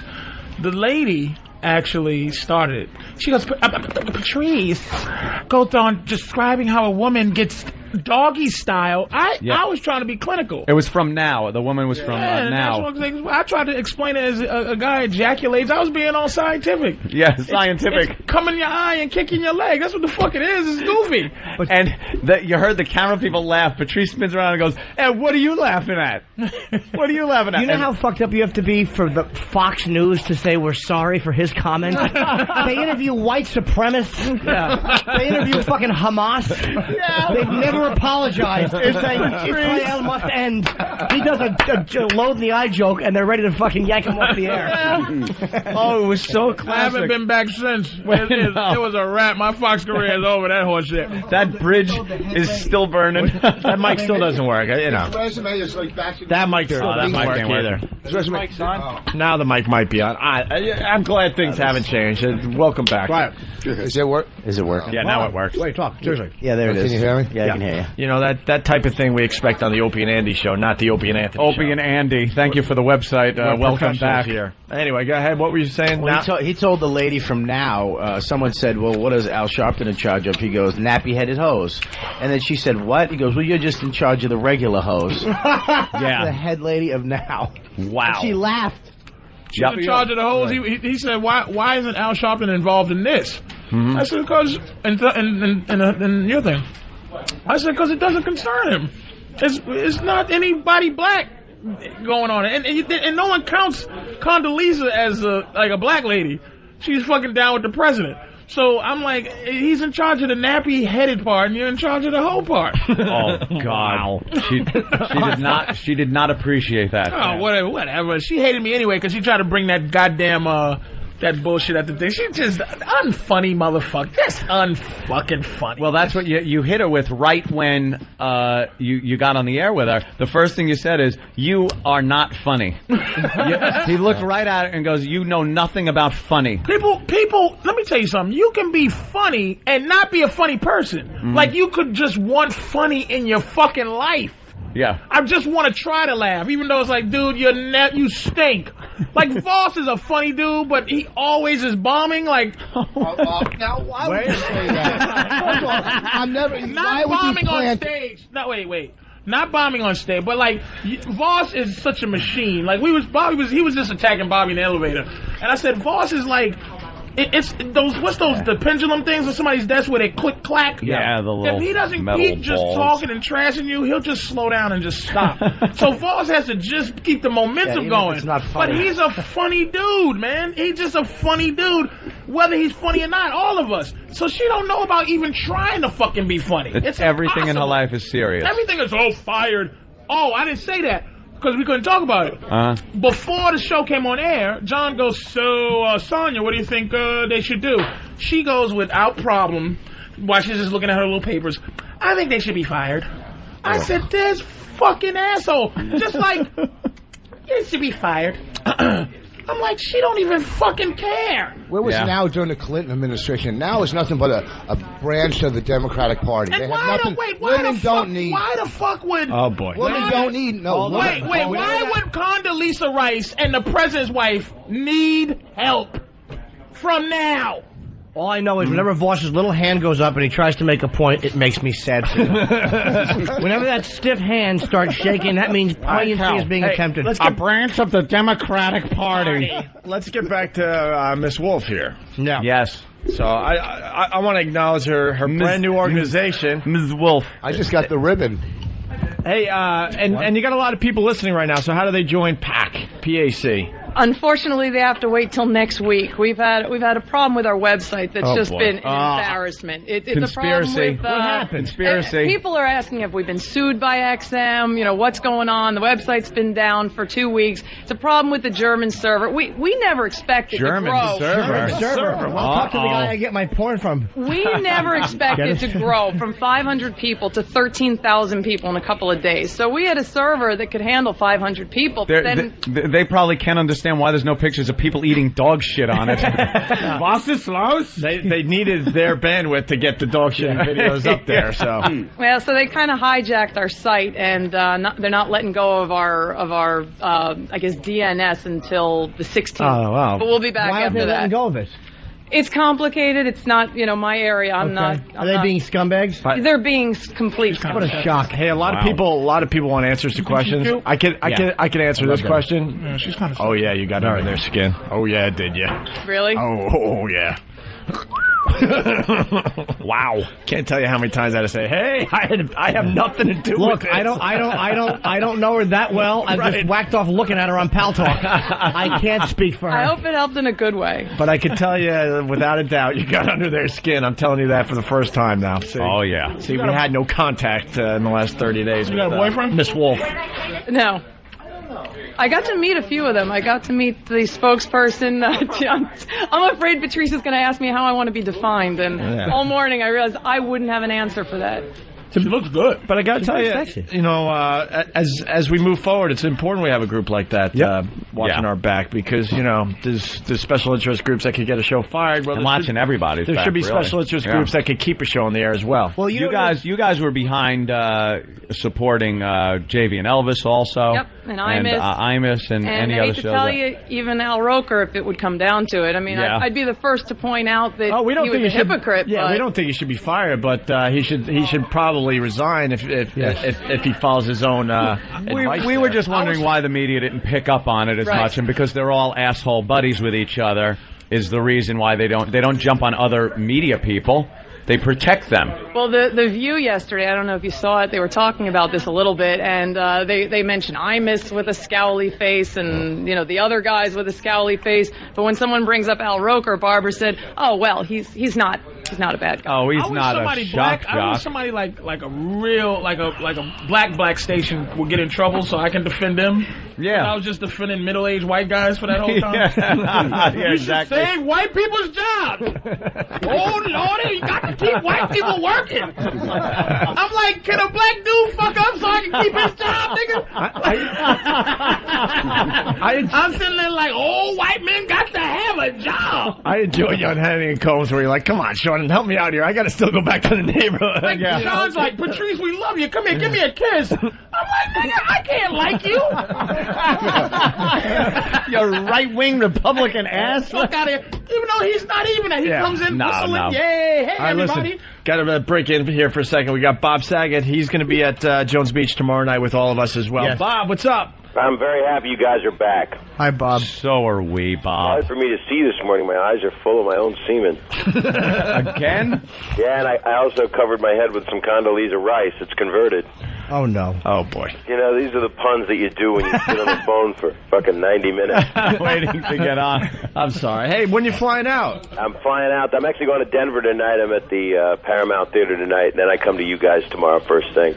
How excited are you, man? I mean, Bob Saget, out of everyone, I think really enjoyed himself backstage more than anyone in this room. Bob was out of his mind. We're the first blowjobs from so many comedians. That was Sagetisms. Yeah. Huh? He said he was getting blowjobs from all the comedians. Not Norton, though. Jim Norton just gave me a quick hand, Duke. Yeah. How are you, Jimmy? I'm good, buddy. How are you, man? I'm good. I'm looking forward, man. It's going to be crazy tomorrow. Yeah, I'm very psyched. I mean, we're all here. We got Patrice, myself, we got Voss, we got Otto, we got Bobby Kelly, and Bob Saget. And we're just missing Lynch and a couple other guys. I'm really glad you guys faked this radio thing so that we could get a fucking big turnout tomorrow. Yeah. It was so good for the virus tour. People were saying something like, because yesterday, I guess Opie on the air said, what are they doing? One of those fake suspensions? Because they're remodeling? Yeah, and all this speculation on the websites. What did it mean when Opie said fake suspension? Now you got to figure out every second of what you say. Exactly. Every word is ripped apart. I just can't believe freedom of speech is so unfree right now. And I was in Greece and I just got back and everybody's getting. Who did you play, Kaniki? Huh? Oh, sorry. I was in Greece. What'd you say? I was in the show. That was a damn good one. You said I was in Greece, and Anthony said, "Who'd you play, Kaniki?" That was a good line. I did the same joke, but I was talking about getting fucked in the ass. I didn't mean to cut off the whole dinner theater vibe. You know what's great about Bob? Bob, you're the only relevant guy left from the original Make Me Laugh. Holy shit! Gary Muledeer, come on. No. Shanley was on it, and Howie Mandel. He was one of the majors, but it was you. I would say Franklin Ajay's not even relevant right now. In Australia, he's very popular, and if you like Stir Crazy. Bruce Baum. What about old Vic Dunlap? Old Puddinhead Bobby Van. He got hurt, Vic Dunlap. He had diabetes, so they did some work on one of his legs. Who? Vic Dunlap. He was a sick man, and he's still out doing stuff, but he got hurt. Oh, wow. Yeah, Bob was the only one left. Bobby Van was the host, and I think he died. And his good-looking wife. Tumor. It was all. Yeah, he had old Puddinhead. Wait, what did he die of, Bob? He died of a brain tumor from lack of freedom of speech. That must have been it. It was having to listen to so many awful fucking jokes. and they were so bad that you couldn't even sit through a minute of them. It was in 1 minute. It should be make me bite your fucking face off, because you watch those people and they would sit there sometimes completely straight-faced and just watch a comic going on and not being funny. I watched that when I was 3. Bob was like my favorite dude on there, man. I loved him, man. Well, what was interesting about it? One day I came out dressed in toilet paper, and that guy, Mr. Whipple, that did the Charmin ads. Yeah. I walked up to him and I said, "Squeeze me, Mr. Whipple." and he just sat there staring at me, but kept looking like at my dick because I think he was that kind of guy.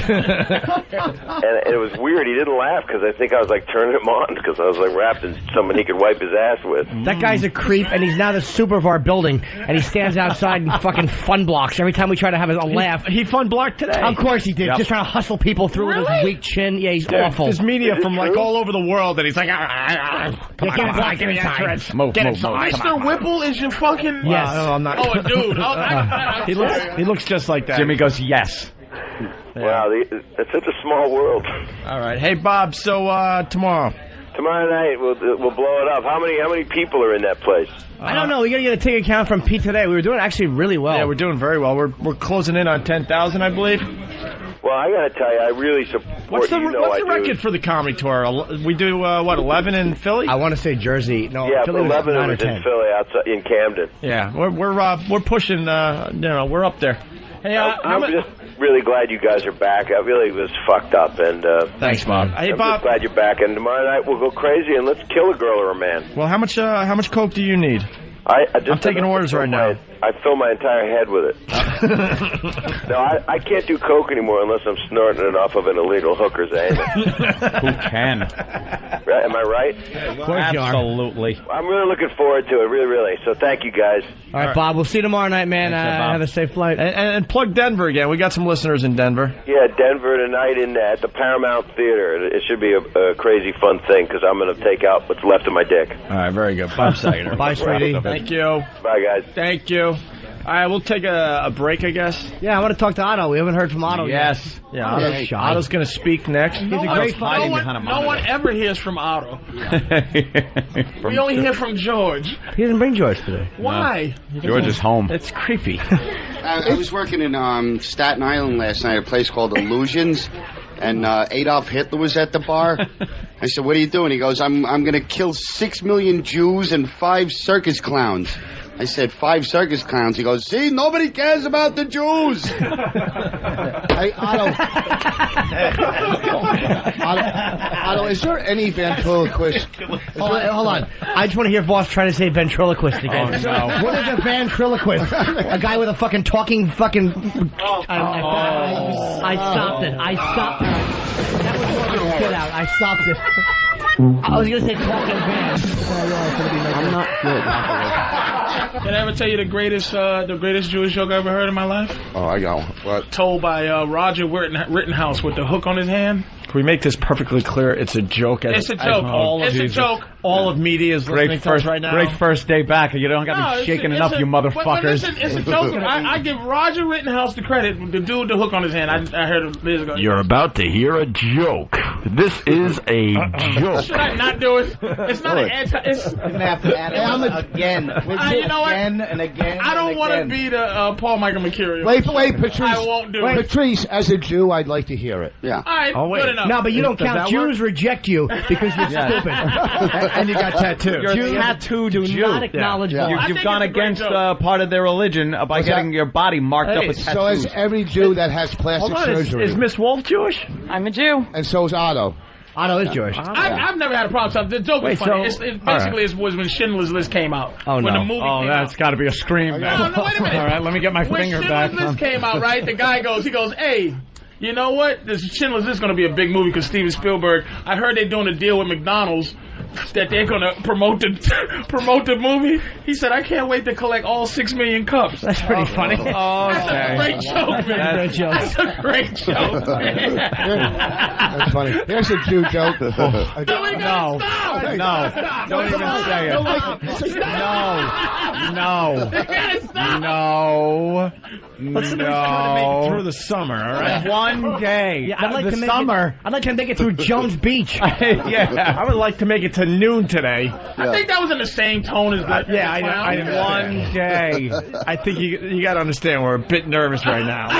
Why the fuck did we invite so many people into the studio today? Why a bunch of comics? I know. It should have been people who never know what not to say. It shouldn't even have been Jim.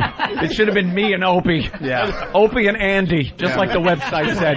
Fucking cocksuckers. I'm thinking just me with a few records. That's it. Maybe I'll call in. Opie's mid-morning attitude. Hey, we got our the first virus show. is now WSKO. Yes. Jazz all the time. We got our first show. Yes, we do. No. Oh, no. Come The whole on. media's listening. Let them hear your George Burns impression. Shut up. 1994. Shut up. It's a good setup. We got an unofficial roast about to happen. No. I like that. Oh, man. I like it. Oh, we'll decide. I don't know. Oh, my God. What are all these creeps Debbie, come thank from? you. Wow. Debbie Wolf, everybody. Thank you so much. I didn't say the website, so let me say it real quick Sure. before every message board yells at me. It will be peopleagainstcensorship.com. Next week we'll be back better than ever. And we will promote that for Hey, you, too. I have a new favorite fan site, too. Yeah? Yep. Which is? I'm not going to say. Go ahead. Not going to promote it. Okay. Deb, can I get a good look? What? Good look. A little turnaround action? Oh. Turn around. She's now a spokesperson. She's the head She's of on the organization. news now. She's a I'll be pundit. walking out in a second. Yeah, you gotta get on She Pal Talk if talks. you want to see her ass later. She Nobody doesn't. sees my ass Debbie on never Pal Talk, showed. Bobby. Debbie I know, never yeah. even showed her bra. It would disgust me. You'll see her in a towel, She though. was very aggravating to watch when you first met her because you'd see her and you'd watch her for like 3 hours and she'd do nothing. She wouldn't even slip with a skirt on. She No. would just sit like she was riding a horse side saddle. It was really Two-dimensional irritating. cock tease. Sorry. All right. Thank you. Get Bye, out of here so Debbie. we Thank can take you a look for at your everything. ass. All right, look. There you go. there you go. All right. Lovely. I like that. In a skirt, yeah. Debbie's lovely. She did a lot for us. Yeah. Yeah, she's got to be great. acknowledged. And all the fans have been, man. It's very appreciated. All the ones that were involved with the sites that showed up. You know what? Because special interest groups that complain never have a counterbalance of people going, wait a minute, this is not wrong to say, leave these people alone. And it was Jimmy, nice to have that. To add to that, we don't trust any company at this point to stick up to special interest groups. So what you got to do is you got to create your own special interest group and fight special interest group against themselves. Right. Yeah, and it's not your group against theirs. It's not XM or CBS. It's every company. It's movie company. I don't trust anybody either. Television people, none of them. Yep. So your only hope is to have your own special interest group and fight the people trying to get you in trouble. Oh, yeah. Cross the legs. You could see her panties when she crossed the legs. Serious conversation about what? You're having serious conversation and Patrice is just trying to see her panties. Patrice doesn't give a shit if we're here, if we're fired. Hey, he was on shows defending us with the donkey punch and the fucking pirate. They call me a tap dancing nigga because I'm sitting there saving white guy trying to. Oh Lord, that Master Imus, he didn't do nothing wrong. Nappy headed hoes. Why don't those little nigglets just get over it? All right, so maybe you do care. He cares a lot. You fucking assholes. Motherfuckers call me a sellout every 5 fucking minutes because only white people know I am. Who's this nigga with a woman's name defending these crackers? You had a dilemma though, because you were getting some sweet TV time. You really were. Nigga, I took a real L. I took an L having a point. I should have just went on there and go, PatriceO'Neal.com. Yeah, plugs. Trying to be serious, but I was trying to make a point with these fucking goddamn white guys. And Sean Hannity, that motherfucker was like, good, thanks for John. Because, John stole me from Sean. Oh, right. Because he comes on like 4 hours early, and John's like, get this dude in here. I want to steal him just because that blew up in his fucking face. When you said kick her in the shin and ejaculate in her eye, it was just, I was watching going like, he didn't fucking just say that. You can't say that on the radio. You can't say that on fucking news. The head of a women's league. Yeah, with now woman sitting right next to her. Yeah. So he's sitting right next to him. He proved our point, though. When you're just flying by the seat of your pants, you shit just happens. talking, and everybody in the studio's cracking the fuck up. Girls, everybody. And he was laughing. Because he knew, and he's like, I like to apologize for what came out of his fucking mouth. Yeah. Jesus Christ. All right. We're going to take a break. We got, wow, how many people are out there? There's a lot. There's a lot of people, man. Looks like the fucking Hamas takeover. See? Make it topical. Jones Beach tomorrow night. That's what we want to really push today. With all these guys and a few others that are not in studio today. Looks like the white side of a prison out there. Wait, is that what? Where's the CBS News crew? We told them to get lost. Oh, I was gonna get lost. They were gonna get a lovely little white man's ass. Show us Scram. Hey, that would have been nice. Yeah, I would have stood up and let him take a good peek. Good morning. Well, send me. Yeah? All right, let's take a break. Yeah. And, wait, because she's... Who's that guy? Just get us out of here.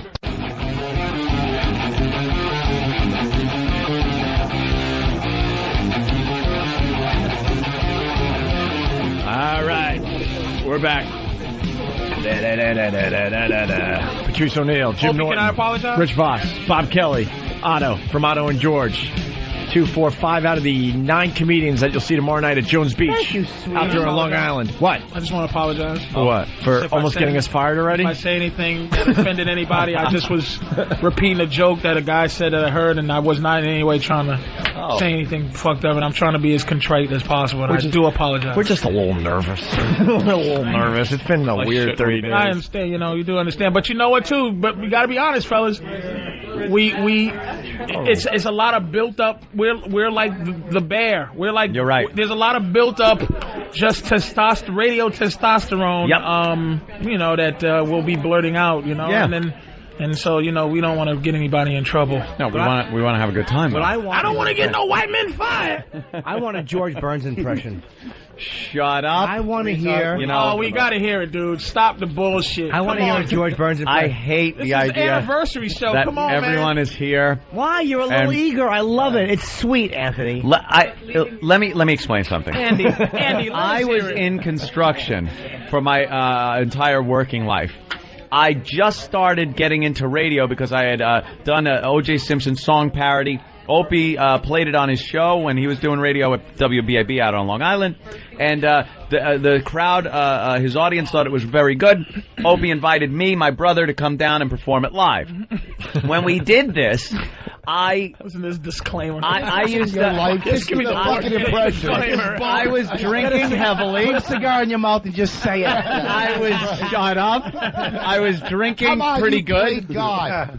I was drinking pretty good to calm down a little bit. And the fact is, I hadn't done radio like that. But I was so eager to be good and to... I'm trying to explain myself, you motherfuckers. This is not going to go well. It's going to be fun. I like it. Shut up, Jimmy, you motherfucker. You're the worst. When this fucking tape gets played every time, you are the worst. Why? Because you sit there with this fake... No, it was good. It was really good. I like to hear... Can I be the judge of it? It's Can I just so listen? bad. I can't fucking... I'm too happy. Like, everything is... like, I'm too happy to be there. And that was embarrassing. You know what's amazing about this whole thing?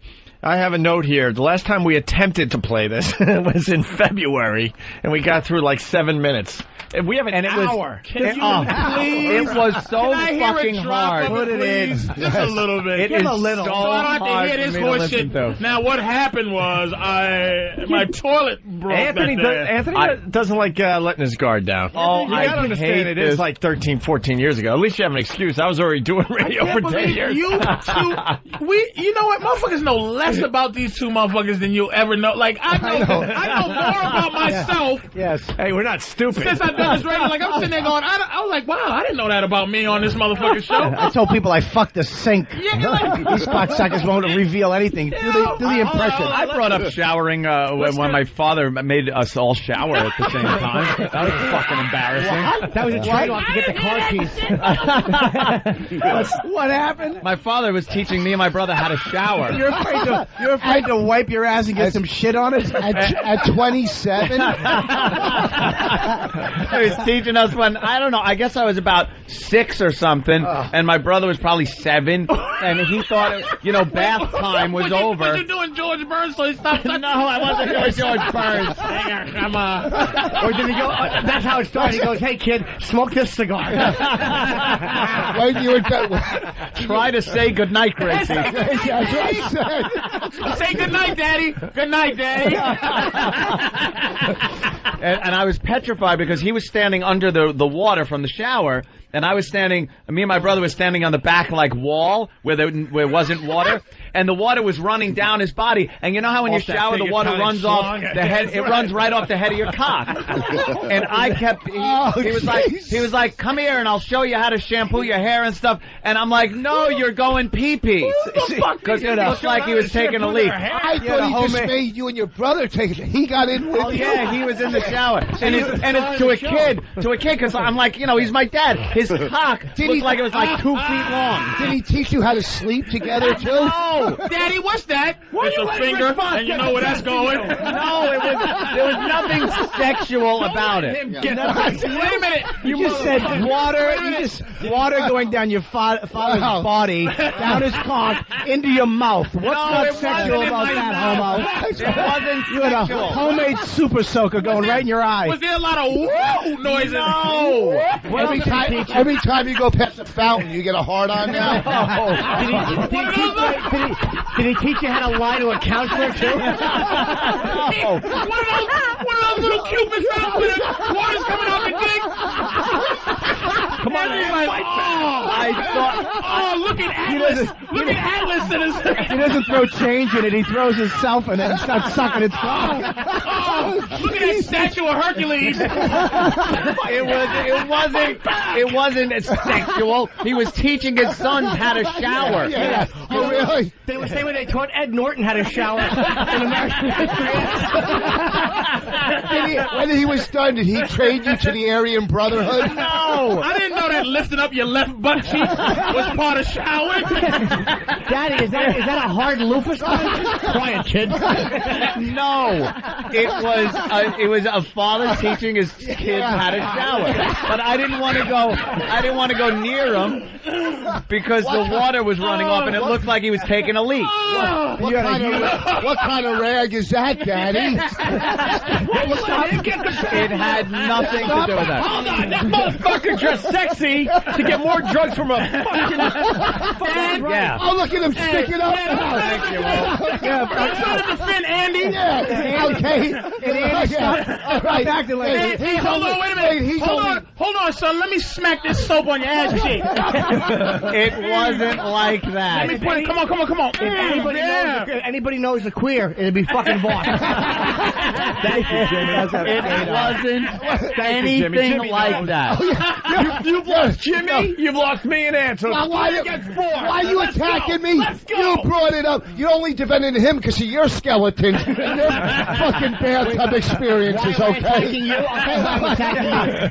His brother almost drowned trying to give himself a blowjob in the bathtub. Trying to get the heat off me, motherfucker. I'm throwing his brother under the bus. His brother tried to blow himself in the shower? In the bathtub. Famous story on the show. And he was underwater. His face was underwater, and he had a snorkel in his mouth. But it was his dick, and his mother walked in. Well, my mom walked in because she was knocking on the door, didn't hear anything, and she was always paranoid that we were dying. So she walks in, and he's under the water blowing himself. He pops out of the water like a Navy SEAL. She ran down the hall screaming for my dad, going, "Freddie, Brett's gay!" Is that what happened with you, Hold Anthony? on. And then Brett ran after her, soaking wet with a hard on, going, "Mom, I'm not gay because I was getting it. I wasn't giving it. Something like that, yeah. I wanted to get one. I didn't want to give one. That's what happened with Anthony. His dad caught him doing it, and he goes, "Son, if you're going to practice, let me show you a real one." No. There's nothing wrong with that. There was nothing like that at all. It was just this fear that he was urinating, and I wanted him to finish before he showed me how to shampoo my Where hair. was he? Was you and your brother? You're acting like you had a walk-in shower. No, it was your basic Long Island tub and shower. You couldn't be like 9 feet away. I was against the wall. You were like an inch away. They were playing Ring Around the Rosie. And he was standing under the water facing the back wall of the shower, and we were against the back wall facing him. So he's... And the good thing about the shower, they can't see the tears coming out of your eyes. He's killing you. I know, but because all I have to work with is the truth. That's all I have. Was it weird? Was it weird when you saw white shower water coming off of Daddy's penis? Wow. There wasn't any. Stop it. Daddy, Shower water that wasn't washing off. Suddenly I don't want to drink this smoothie while I'm telling this story. Daddy, they didn't even invent liquid soap yet. It looked like conditioner. What the hell? Daddy, did you bring eggs into the shower? Bobby brings it right to food. Right to food. All right, see, we have enough material. We don't have to play this. No. Put that shit on, dude. You got to. I want Voss to wipe his mustache off. Did he dip you? Did he dip you and you one foot up with the No, he didn't dip me. I wouldn't even go near Are you him. playing any games like Duck Duck Fag? I just... Bag, you're in!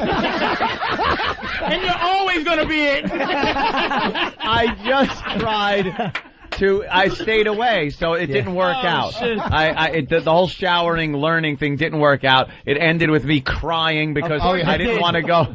Well, because I didn't want to go near him while I thought he was urinating. Did he paint duck ears on it? No, he didn't. Oh, shit. You are the worst. It had nothing to do with it. Yes. Tell that to child services. I am better off with the George Did he have Burns audio. a loofah sponge hanging? No, he didn't have a loofah. Yeah. Yes, sir. I know this much. We'll never get past a minute. I know. So that's okay. I know. Let's hear a little bit. We don't want to tease anybody. You will now see me put my head down and not look at anyone until this is done. I don't. Dude, Until the water gets turned off. Shut up, boss. He's killing you. At least it was my own dad, not a fucking crack dealer. Now there's hostility. It's not my fault. I didn't bring it up. I didn't even know the story. At least they were taking a shower, boss. Yeah. At least it was clean. Yeah, so they could wash the guilt off of each other. Anthony wants to dress sexy to get more drugs from a male drug dealer, and you're killing my pal. Little cute Anthony wasn't trying to get head. Opie really is annoyed. I know. He's getting. Opie's trying to bring it back to your crackness. Did he get the upper hand? You know what? One time in fucking 5 years, I finally, I have a couple come back. I'm sorry that I've taken loads for 5 years from you fucking two jackasses. All right? I didn't even slobber until I started doing this fucking show, okay? Fuck you guys. I talked right before I came here. That's why boss is like he is, because his daddy wouldn't shower. Boss would stand in the shower and go,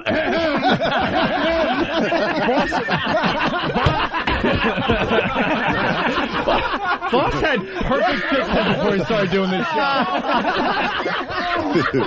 Fucking boss used to have perfect diction. I know. Stammered. You didn't It was never a problem. Fucking Joe is taking everything I've built up throughout life out of me. Holy shit. Hey, you can hear this comedy tomorrow night at Jones Beach. You guys are fucking brutal. Oh, Jesus Christ. And then we got to sit now through this fucking audio of that first show. Have you guys ever have a family reunion? Like a shower type thing? Hey, no. We're going I've never had a family reunion. Rich, way to bring it up 2 days before Father's Day. Yeah. You know, my father's dead, thank you. What, you want to, freaking dig up his corpse and get him in the shower? You know, him and his big fat Italian cock are gone. What did he? Just right down the drain. Dear old dad, right down the drain. Oh my God! I just remember it being like one of those big V8 cans. So when your mom, He's saying that, he wants everyone to know he has a big cock. when your mom started, I bet you this fucking does too, guys. Oh, you know he does. When your mom started dating, you didn't say, "We don't have to take a shower with him too, do we?" Yes, that was it. Yeah, that's me and Sal. Row, your son's in the shower with me, Row. Got a nice cock, Row. He misses his father. Row, I'm teaching him how to shower. You know what? Come and think of it. I think Anthony only does impressions of people with big dicks. He does a great Milton Berle, too. You ever hear him?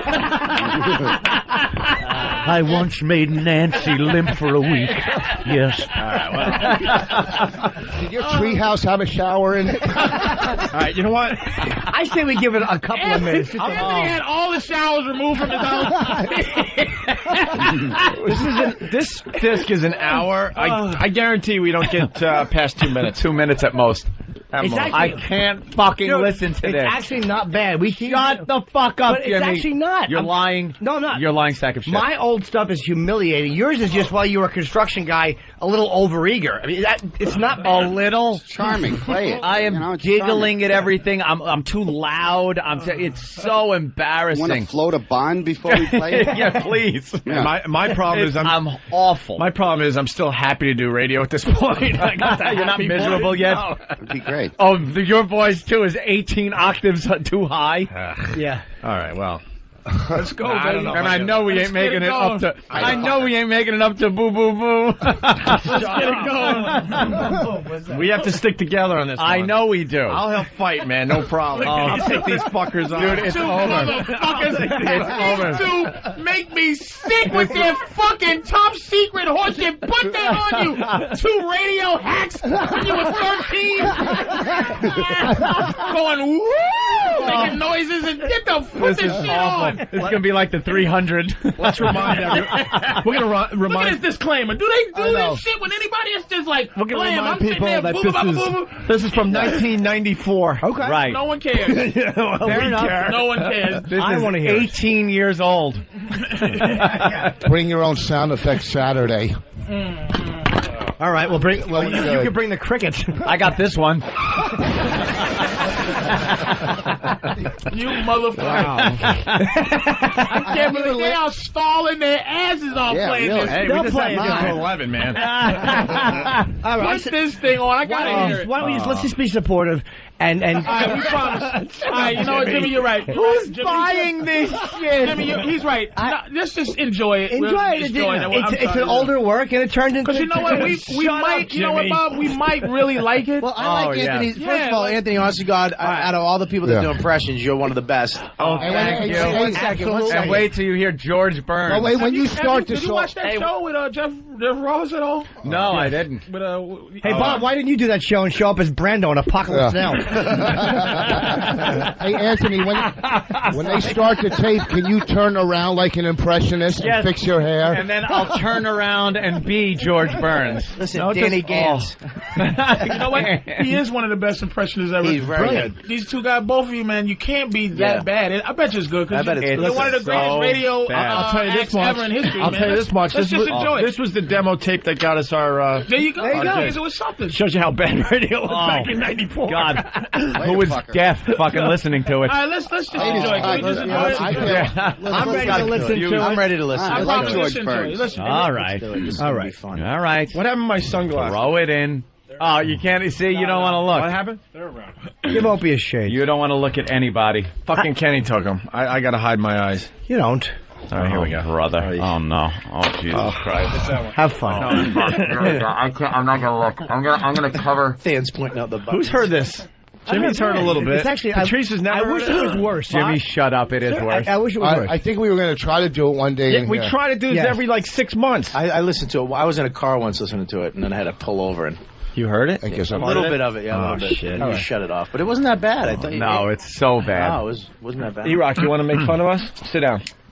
If E-Rock makes fun of me, I'll have to kill him. Oh.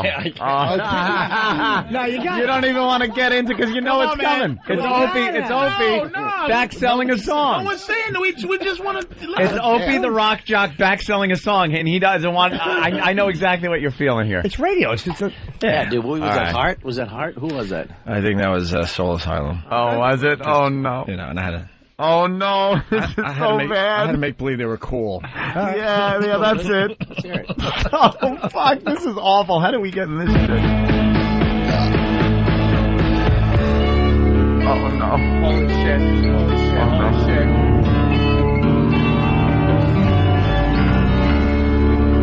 Long Island's best rock, WBAB Soul Asylum. Black Gold, Steve Miller, and the latest from. They're already laughing. Look at Boss. Look at fucking Boss, that cocksucker.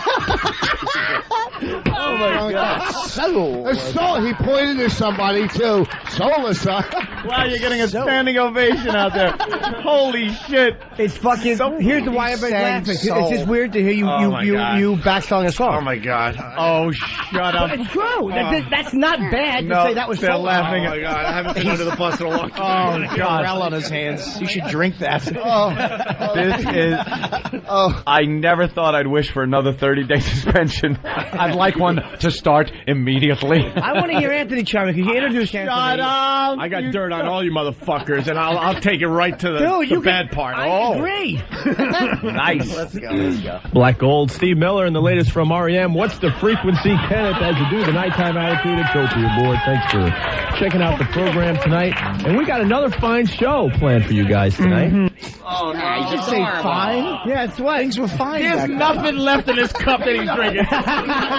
Opie he's fucking eating his cup. This motherfucker's like, wait a minute. I'm gonna take a fake phone call.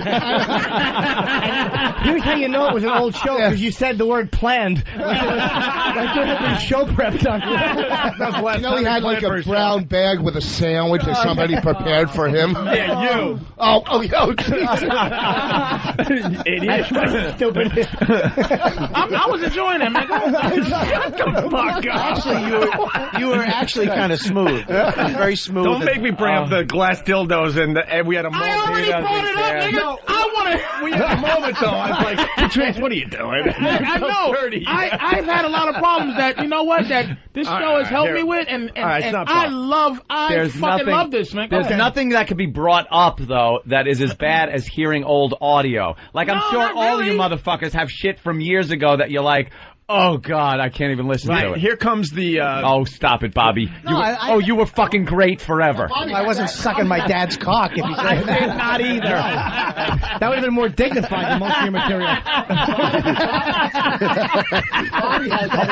We lost your mic. That would be more noble. We lost your mic. That would be more noble than your marshmallow yo-yo. They're my jokes. You're talking about fucking sexual positions, you asshole. It's cold out there, but warm in my belly. I'm gonna fucking re-break your leg. It's all fun. I know. Let them eat each other. Bobby couldn't listen to a tape from 7 days ago. I know. Jesus Christ. After Tourgasm, he canceled HBO.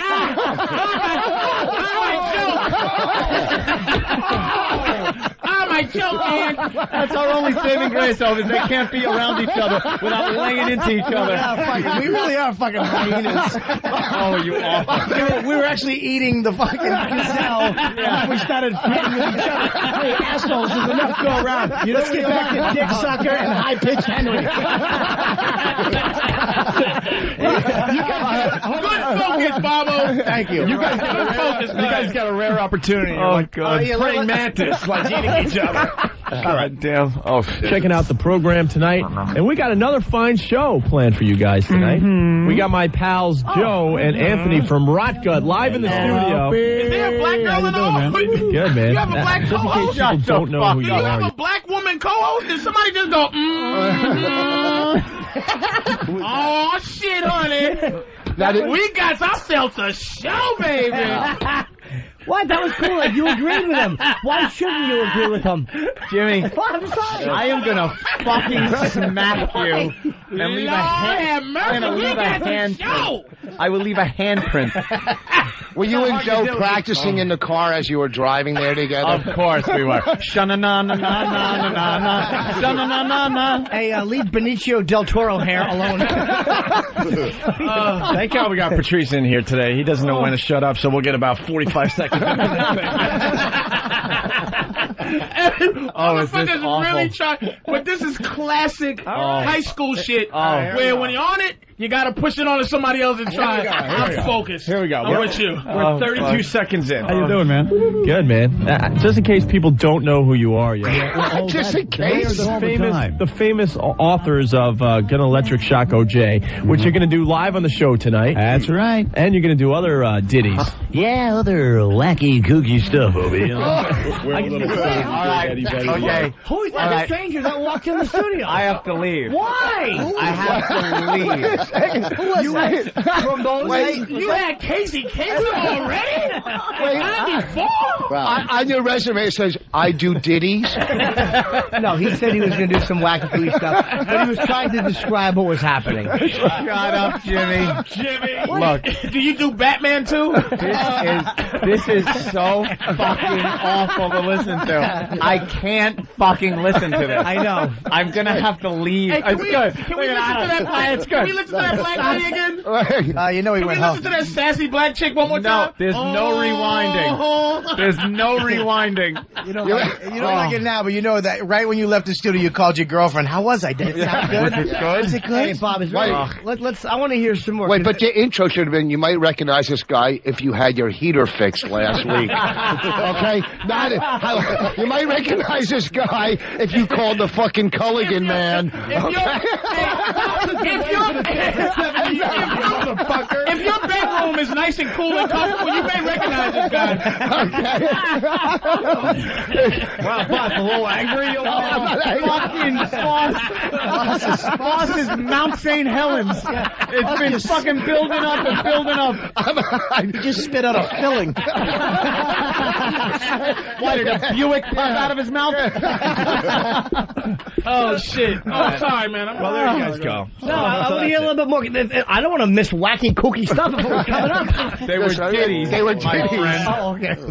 Yeah, let me try to do it. Some wacky cookies. It's second nature. It's right there. All right, let's go back to the tape that's 13 years old. All right. Right. Oh, God, help me.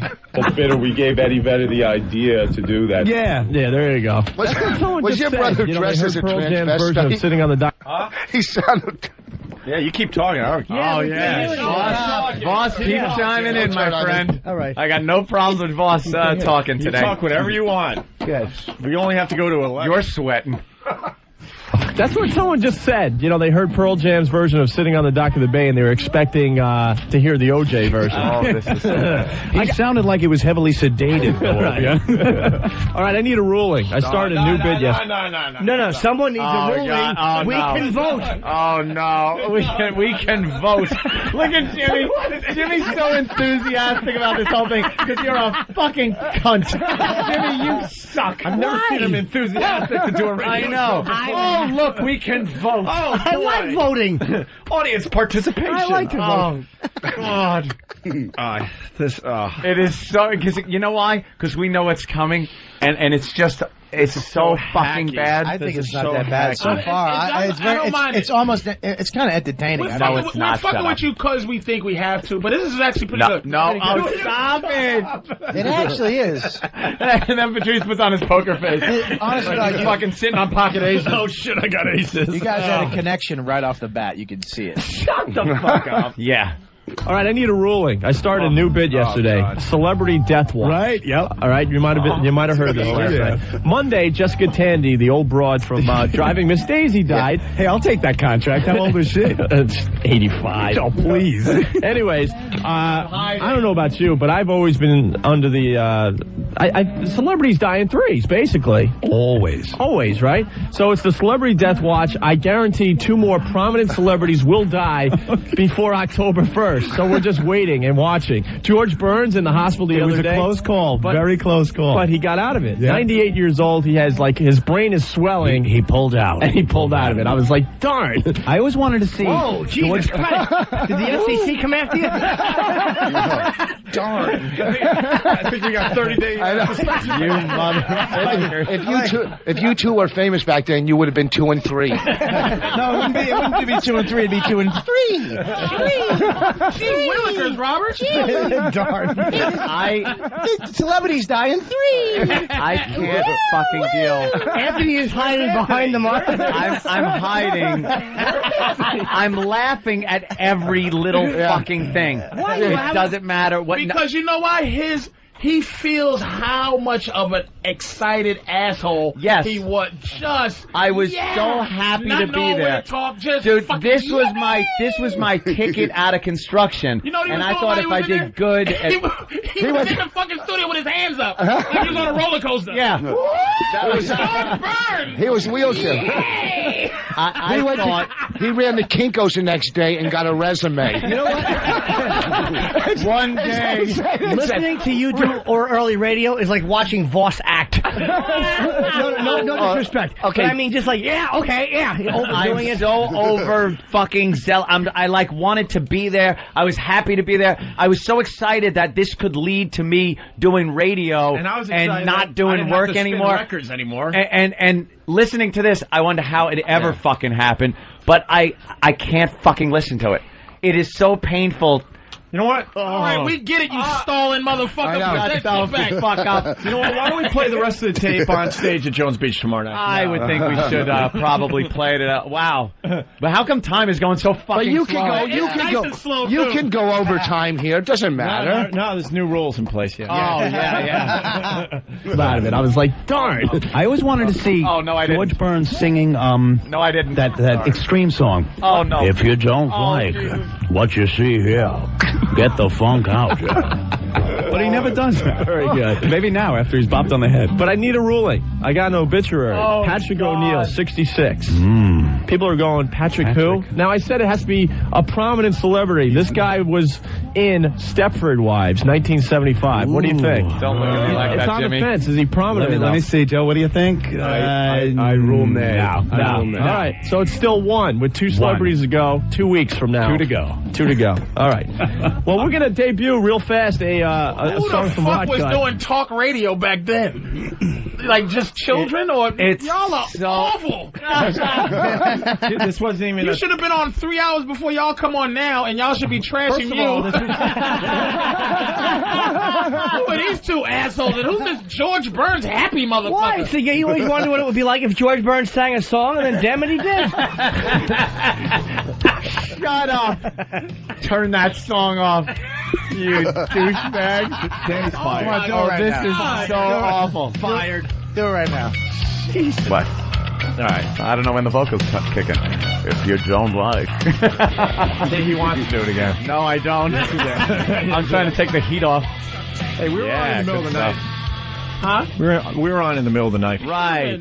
And it was the band with 4? Motherfucker had to fly a pterodactyl to get that station. Wait, fly that. George Burns, there it is. Horrible. Stand on your roof with an aluminum bat and you're asking away from an electrical storm. Face it to the left.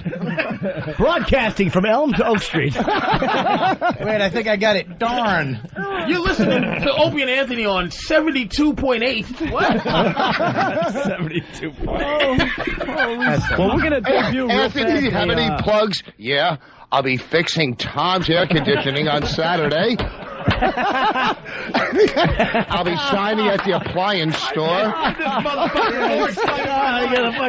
Boston is now, he's slaying. That's right. Yeah, you know. This is all built up over the years, and he can finally unload. Someone said traveling virus back then. You say there must be mold in the heating vents.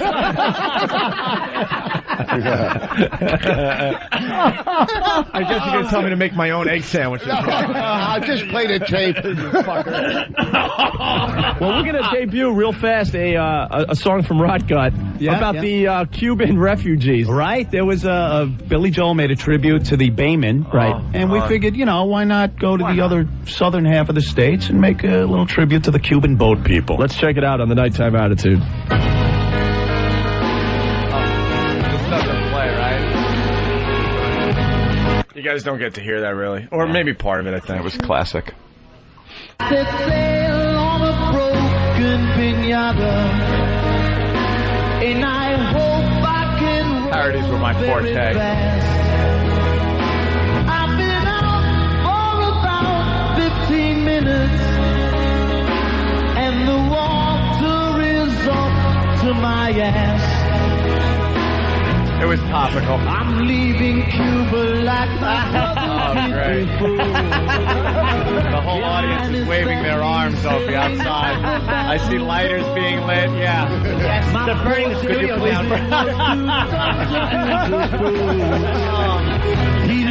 You'd like to make a donation. Now I sail on a cheese enchilada. It's really bad. Pretty goddamn bad. From nighttime attitude.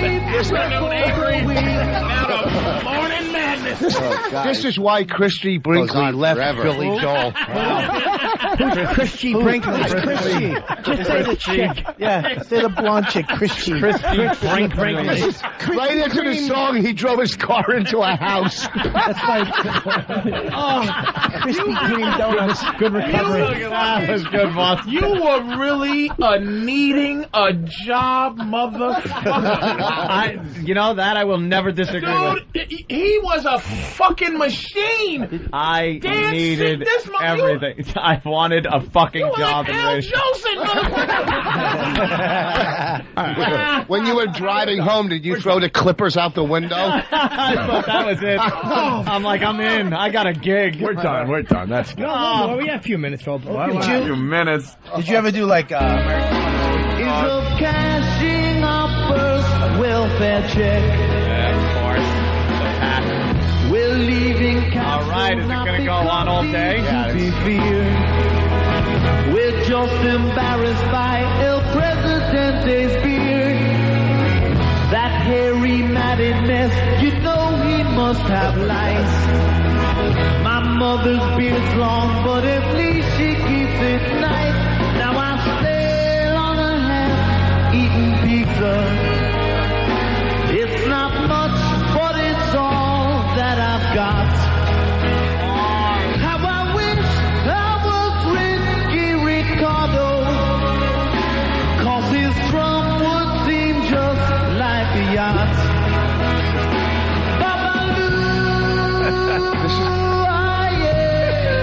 This is so touching. I feel like I'm in a shower at your house. As much as I'll tease you, and I'm not even being sarcastic, a guy who does fucking heating. I'm sorry, what did you say, man? I said it's so touching. I feel like I'm in a shower at his house. I'm sorry. Can you play the part where you go, well, that was fantastic? It's coming up. It's coming up. It's Babaloo. That was a great fucking thing you just See, did there, it was, the Cuban boat people, so Babaloo,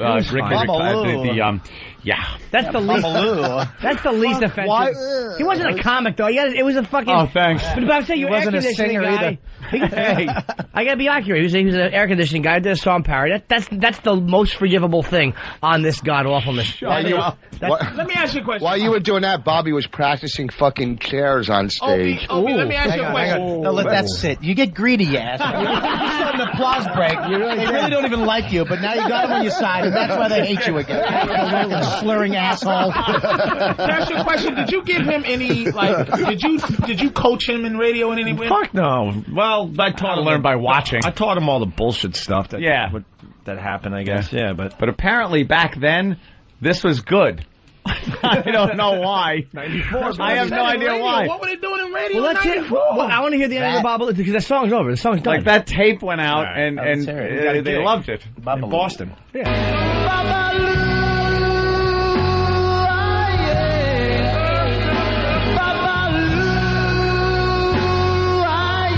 didn't know about editing songs either. You gotta love that. Rot Gut on the Nighttime Attitude. And on the 8th day, St. John's. You really were a fucking serious dude at trying to not fix shit no more. In the background, you heard a faint. Yes, it was the Ricky Ricardo laugh. It was a faint mixed in. It's just so ridiculous. Lucy. And he added his own echo because he couldn't afford an echo machine. So he went, I recorded it in a duct. Hey, is Kenny still around? I gotta change shirts. Yeah, I was getting a little wet. Holy shit. Well, the song's over. It must be time for Ope to intro a song or something. This shit's been on much too much on me. Push that button, fucker. Let's go, baby. The Vincentian community in 1870. Long Island's best rock, WBAB.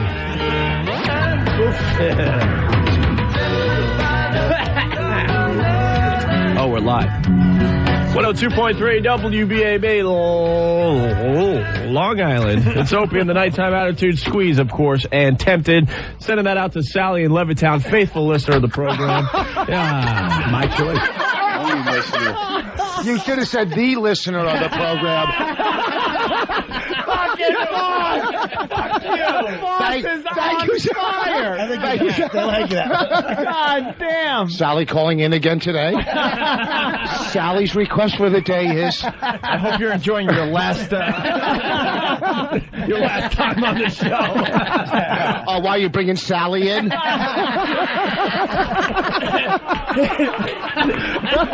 fucking fun. Well, hey, I hope Sally can do the Starbucks tour.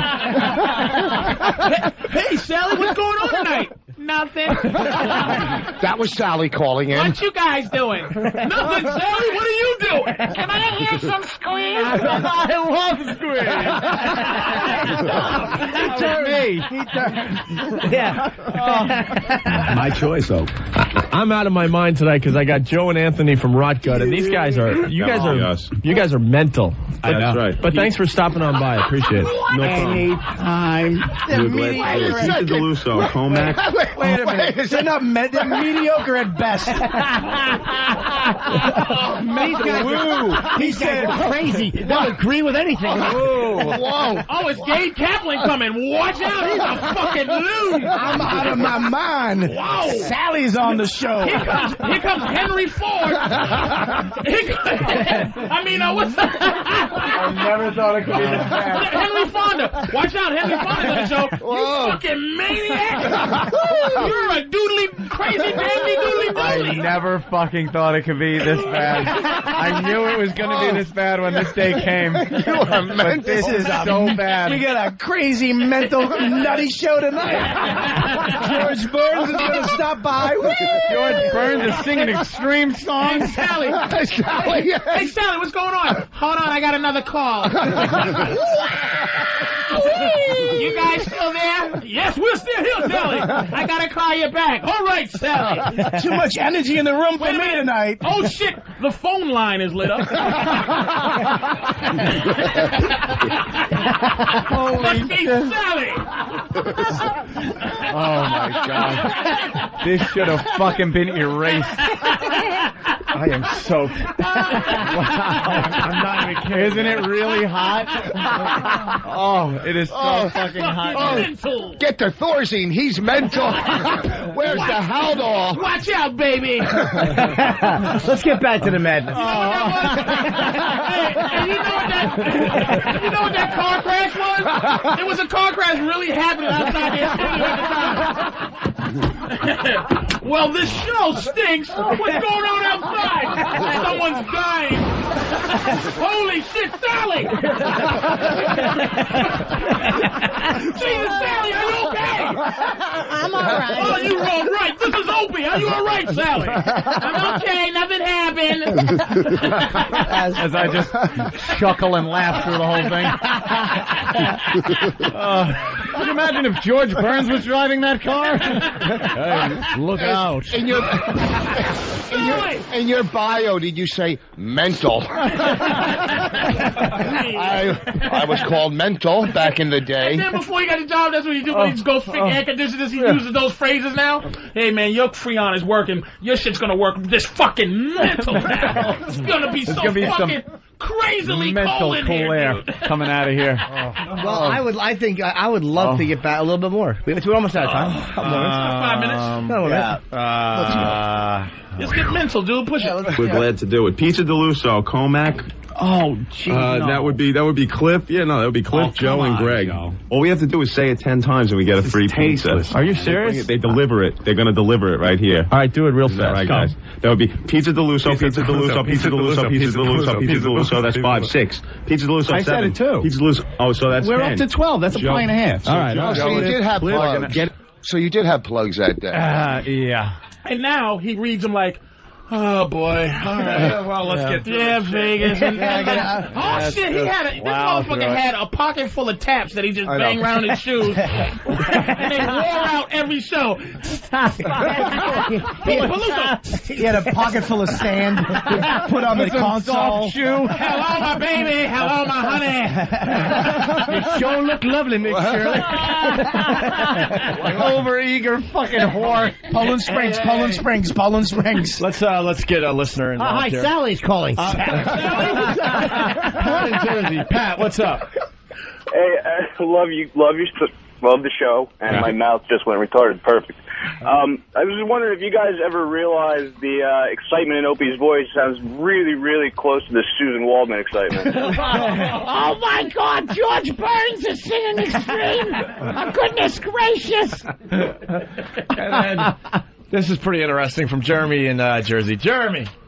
What's up, guys? Hey. Hey, Opie, how do you like Point last Friday now? Fuck you, Jeremy. Point and laugh Friday. It stinks. I hate it. Hey, it's not fun being on this side. Oh, here we go. And a half. All right. Cliff, get in your van and start down here. I want one with everything on it. Great. Thank you. My boss is going to love that one. That was about $1,000 worth of advertising. Yeah. Thanks, guys. I appreciate it. Show. All right. Hey, we have Sam Peterson in the studio You tonight. just gave away $1.30 worth of advertising. I know. Those fuckers are laughing too hard up there. Oh, shit. Our fifth caller, Sally. Sally, your call is 1 through 6. Oh, God. And now for a free win. Sally, you're only the third caller. All right, I'll call back in about 3 minutes. I'll be the fifth. Oh, fuck. Wait, I think we have Sal Lee on the phone again. Fucker, Voss. The beauty of Voss, I'll get the call after the show. You know, I'm just kidding. You're not mad, are you? You're not mad or anything, are you? Oh, I'm going to tear down some walls right now. You motherfucker. Hey, I figured I'd join in because the rest of the guys are going at you pretty hard. You guys, you're good now. See, Jimmy knows. Thank you, Jimmy. Oh, this fucking worm. He'll be on the phone before he fucking pulls out of the parking garage. Shut up, nervous. Okay. And I'll get the same call. He's not mad. And I'll turn on the radio and hopefully hear some rock gut. Fuck you. Oh, y'all are cold. Stupid Voss is going to sell CDs after this. Fucking bad for you to do that. Hey, You cannot bring in what he's gonna fucking do after this. I know, really. Yes, you can. Jesus. He's gonna start with me first because he thinks we're both in the same trouble, and I'm like, I'm gonna be like, Oh, I'm in trouble all of a sudden. he's gonna Lord and Jesus. I said we were joking. You think it was bad? Then he's gonna go up to the show. Fan, you think They're going to take me off the tour. Was it bad that I sold my DVDs? I mean, they wanted them. They were asking. You're not supposed to go like that. That is just, he switched with a jugular vein. That was the right move, though. I learned a trick or two. You You got to deflect, That's man. what this thing is gonna do, you fucking pussy. This is bad. We got to tap out. We got to tap out. Listen who's talking. The guy that gets bombs and fires on the road, he does damage control before he gets home. You know what happened to me in Ohio? How the fuck would I know what happened to you in Ohio? I don't call them and say, listen, as I'm getting fired right now, did I do wrong? How did this turn on me? We got a good tape going. You fucking... That's why I knew he was going to do it. Just in case anyone's wondering out there, this is the brilliance of me. Thank you. I just came in the last minute. Oh, that's why I got so mad that he did it, because you got to talk about perfect what a diversion. little worm you are. Fucking pussy. Erase his number so you can't call and apologize. All right, let's... Sorry. Oh, man. That was so fucking wrong. No, what he'll do, he'll walk to the elevator and go, that was fun, right? Oh, look. All right. Fucking slave eye motherfucker. Just say your jokes and you... I knew that. That was fucking wrong. I got him under control, though. I got him under control now. Nigga, that's technique. This is legitimately fucking angry Nigga, I've been this doing fucking this for douchebag. fucking years before comedy. That was DEFCON 12. That was Mushroom Cloud. He said this is going to stop right now. You're going to call me later apologizing. And then what that does is scare us into thinking any, like, little pussy-ass shit that we all do, like, hey, Opie, you know, am I still going to be on the radio? Now we got to slow down. Because now Opie fucking look at you, fucking cause of you. Opie give the eye like,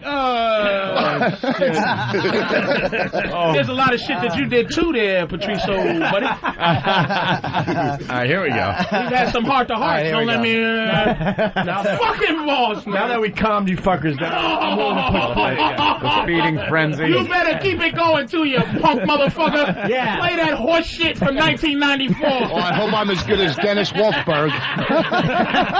You play it fucking... Hey, you really haven't come very far. 15 years ago it was rot gut, now it's fat gut. Oh, shit. Point left Friday. Feel free to point to Patrice. He's pointing. Bobby pointing. Believe me, Bob, if I had two heads, I would have been looking at you, too. He's fatter than me, that's why I'm pointing. He's also taller than you. If you put the relative size, you're 4'8". First of all, I'm 6'4". Both of yous. We're reversed. You're First of all- 4'6". at least at one point. First of all, Fryer hack. Never been in shape and always been A shape. I had abs at one point. Oh, yeah. Now you are an It's ab. called a fetus. Now you are ab. Wait, now you are ab. You're absolutely fat. You're an absolute mess. You're a lot of abs. You are abnormal. Abundant. You know, Voss can't come up with a fucking idiot. No, he can't. There's no. He'll say something with AP in it. Adaption. What? Oh, fuck. Oh, Jesus. Norton lost a little weight, and all of a sudden he's a fucking an exercise expert. He still has a little fat stomach, too, and I don't like it. Wow, you're opening your seltzer. It's exploding all over your face. Reminds you of those showers, doesn't it? That's why he drinks seltzer. Yes. Opie, why do you shake it so hard? And who opens it right next to their eye? Why do you have soap and drink seltzer at the same time? You motherfuckers. Are you leaning over? Is that how you're shaped? Bobby's shaped like a lane. He's shaped like in a parenthesis. No one even knows. It's like a fucking comma, you fucking dumb. You are such a shithead. A parenthesis. You fucking idiot. Don't try punctuation jokes. Absolutely. Keep going, boys. Keep going, boys. They're eating each other. I love it. Fighting over the carcass, and they forget about the carcass. He's a Boris. What did you... You got a carcass in front of you when you're rather eat each other's legs. You fuckers have fun. Oh, shit. Ah, shit. All right, I guess we've done it. Now, let's hear a little bit. I said 10 more minutes just to give the XM or something. Shut up, Jimmy. Hey, we have Sam Kinison in the studio tonight, too. Oh, my God. You guys are big. I agree, Ope. Enough. How big are you guys? Wow, look, it's 5 after. I didn't know you Sam knew Kinison? Kinison. That's amazing. How'd you get him in the studio? Absolutely. And how did you get his body? I know. Can't try anything. It wasn't that good. It wasn't that good. All right, well. I want to hear Kinison. If Kinison was in the studio. We're going to have to hide again. All right, I'm Why? fine. Not us. To hide again because it's awful. Because first of all, Sam's in the studio. let me say another thing. I have another thing I have to preface. I had been out at a gig the night before, so I was singing, and my voice was shot, so I couldn't really do a good impression You didn't have that to. day. Why? He was in the studio. You had another person come in. That the heat's off you. I did a much better Kinison impression on Howard's show. This one. Oh, God. Yeah. Painful. Unless you can shut the sun off, your embarrassment isn't going away. Unless you can shut the sun off. Yeah. Thanks, guys. I appreciate it. All right. Hey, we have Sam Kinison in the studio tonight, too. Hey, old man, how you doing, bud? Pretty good. Yeah, we're hanging out with the guys tonight, having a good time. From Rot Gut. Yeah, I'm hoping that pizza comes down. I'm losing a little weight being dead. I got nothing. Hey, Sam, what do you think of O.J. Simpson? Oh, guilty as sin. I was talking to Nicole and her waiter friend. Oh, my. Yeah, she said he came up, looked pretty angry, stuck a knife in her. You know, the whole deal. Okay. Very good. Wait. Speaking of which, I think it's time to do... Jesus Christ. Ow, ow, ow. Oh, you suck! That was so incredibly bad. What? That was just... That I can't even come out. Oh, that made me sick! Oh, how you get a job after that? My voice was shot. That was a great one, like who, Bud Dwyer? That was a good impression of Fred Kinnison. That was his cousin. That was awful. Oh, this is a nice hot pounding. I can't come out. I can't come out yet. Why? I have to stay behind Why the- not? Oh man! Come on, Sam. Who's that back? Come on, after that one, you took the gas out of Greg after that one. I understand. I couldn't do that part because my voice was very. You could hear it when I'm talking. It's cracking a lot. I'll do it for you. Oh, can I get a job? Oh, me! I need a job! Oh! All right, here we go. Oh, please. Speaking of which, I think it's time to do Gonna Electric Shock OJ live on the Nighttime Attitude. It's Rot Gut. Check this out. Live. Jesus Christ. Gonna lie again.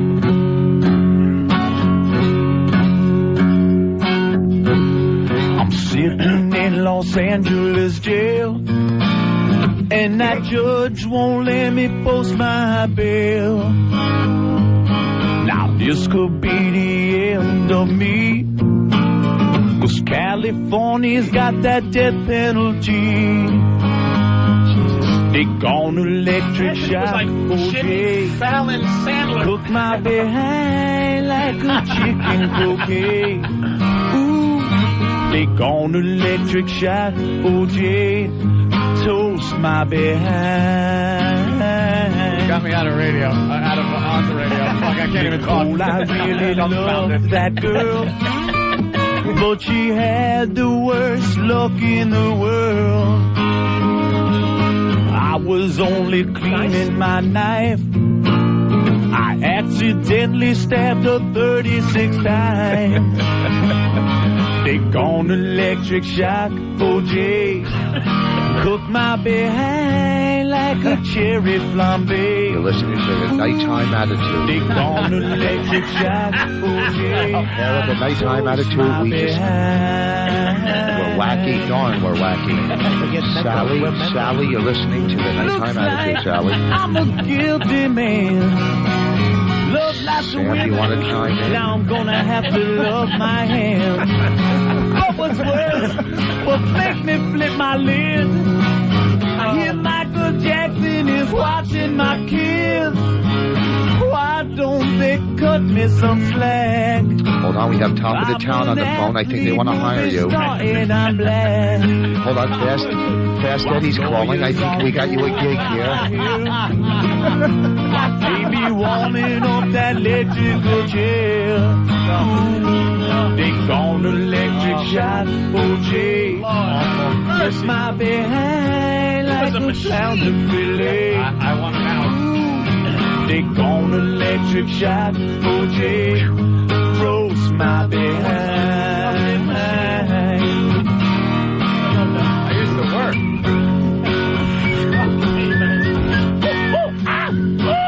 That hurts! Hurts! Give me a call! Give me the hell out of here! I was in Chicago, I swear I was meeting Ray a girl. Stevens, it's like the end of the streak. Hold on, he's working on hot coals now.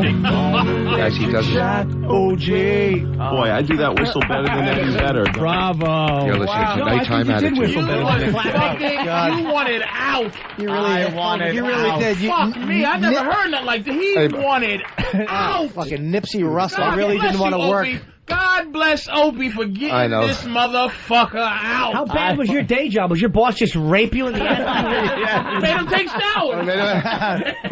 That's why he did air conditioning, not plumbing. Teaching me to shower. Hey, since Torgasson, what do you miss most except your neck? This sucker saved that one. I actually think he has it down on paper. Where the fuck did that come from?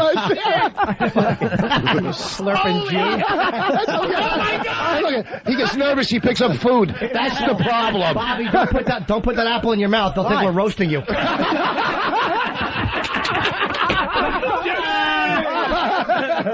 Holy shit. Let him go, man. Let him go.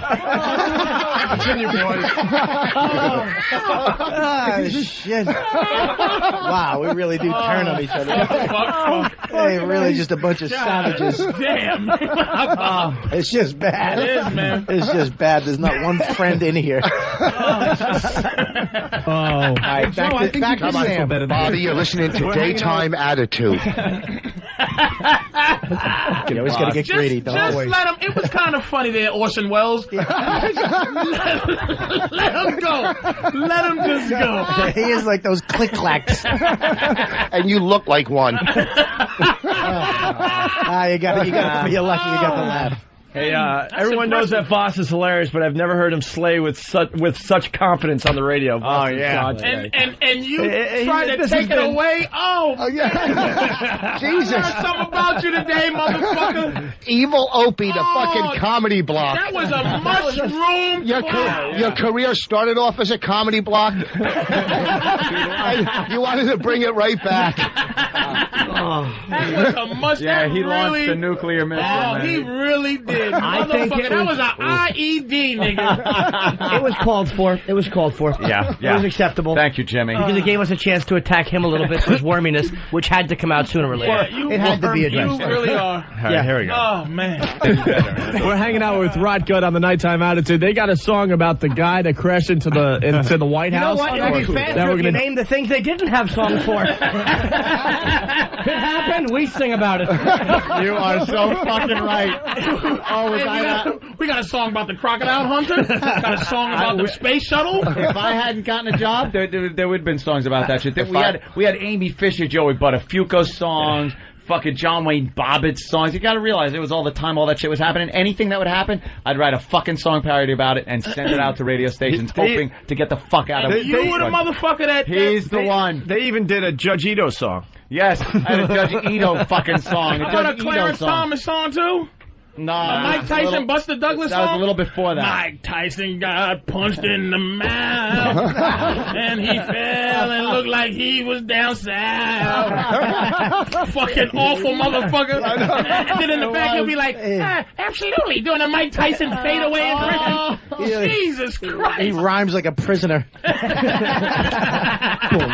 He really is old Mr. Rusty Knuckles, the old blues time Rusty Knuckles, here on Nighttime Attitude with Rusty Knuckles. The night before, did your mom go, come on, guys, quit practicing, it's time for dinner. Like you were down in your basement. No, they were in the shower. Fucking Rupert Anthony. He was practicing in the shower, using his father's cock as a microphone.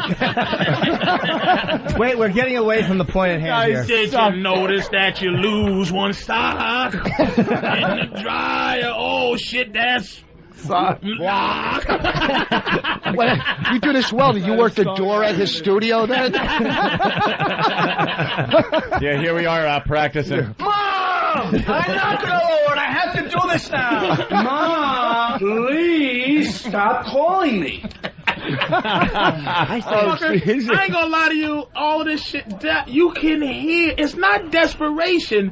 It's he wants out. He wants that fucker wanted. You had a plan, nigga, to get the fuck out. I had to. Or I would be homeless. I couldn't work anymore. I guess we should stop right here. I say give him a couple more minutes just for the satellite fans who stuck by us. Shut up, Jimmy. That is true. Jimmy does have a point. You got to give him a little more. It's been a month. See, they want to go home. They want to start their week. You guys want to go home or you want more? Another couple of minutes? Look at the nodding, friendly heads. Look at the... Hey, when you got to work... Sea Kyles when you got out to there. somebody's house, did you slide in with your tool belt like Tom Cruise and start breaking... Fucking Voss. Where have you been for 8 years? Don't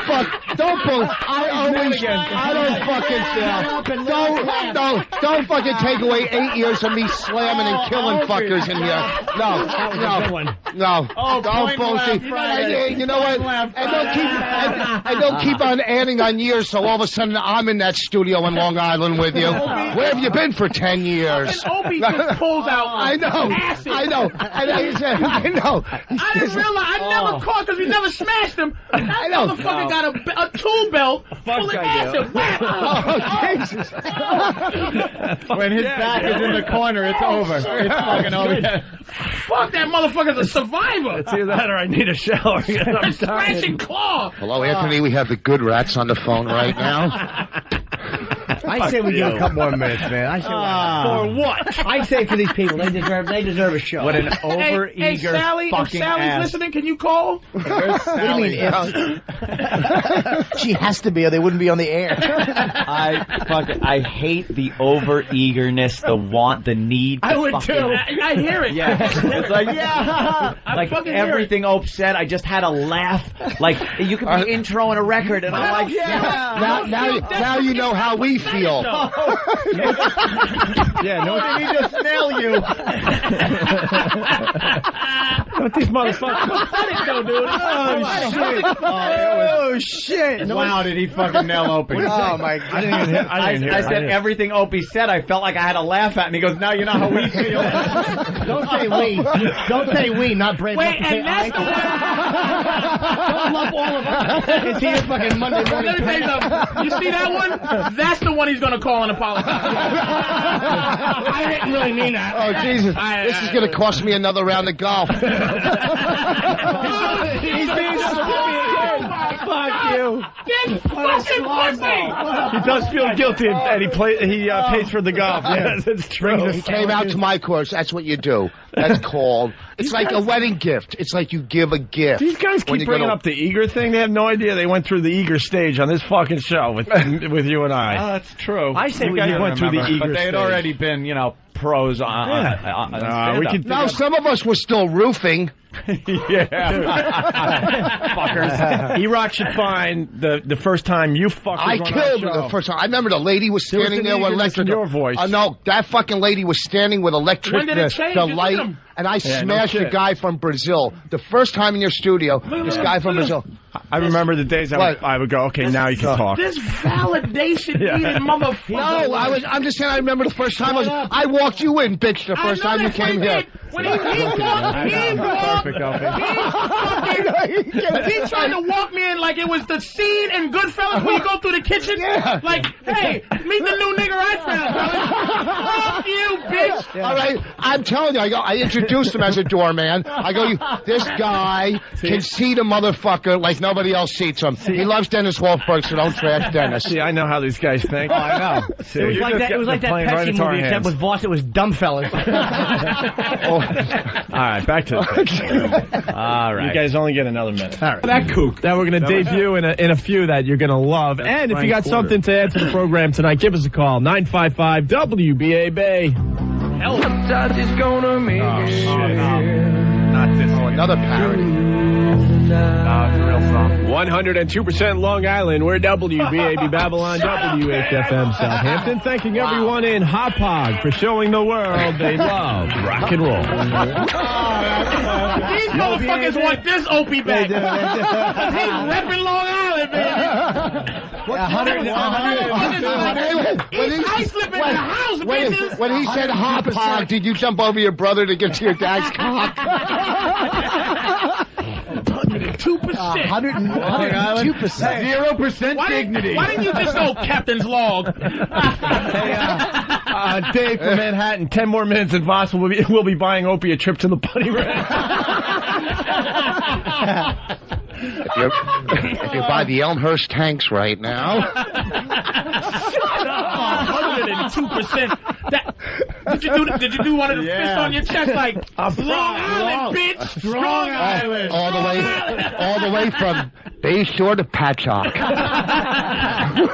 Looks like you've done a lot of hacky radio. My friend. This is WIROC radio. 100% is good. 102% is even that much better. Showing everyone that was actually Long Island, bitches. The 2% was actually Anthony when he was on the show. Maybe it's the milk you should start drinking.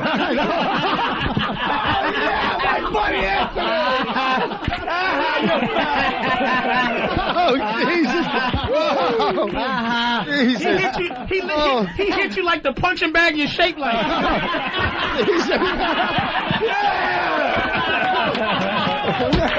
This is vicious. Oh, man. You know what happens when one guy turns, you guys all step back. He almost gave you an uppercut, but there was no chin to hit. Leave King Tucker and Batman alone. Uppercut to Bobby. Uppercut to Bobby is a good cut of steak. What's a bad cut of steak? That's like without the eyes.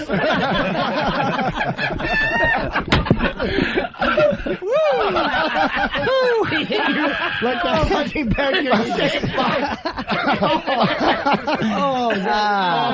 This changes in a fucking second, doesn't it?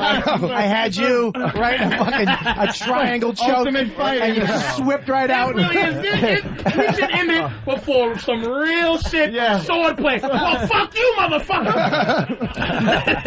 What about you eating shit? Monday through you can Friday. get E. coli from that shit. All serious. Everybody gets serious. Why is he so safe all of a sudden? Who? Jimmy hasn't taken a punch yet. No. But I take him. Jimmy and lovable. gets them all. We give it to him all the time. He gets a lot. We were smashing his white dude stomach on the the other radio night. and help us out a little bit. Jesus. Because Bobby is much Because there's a bigger plate of mashed potatoes here than him. Okay? All right? He came with butter and bread and a history. He's saying it without spitting. Can we try that? But his pronunciation is perfect today. You should change your name to Carb Kelly. Carb Kelly. This is a hot one. It's a hot one. Push that fucking button open. Sally? Wait, Sally? what was that noise again? That's the sound a car makes when Bob gets in it. Sorry, Bob, but I have a job to protect. I have a mortgage to pay. And I'm taking you out to dinner. It's the same thing.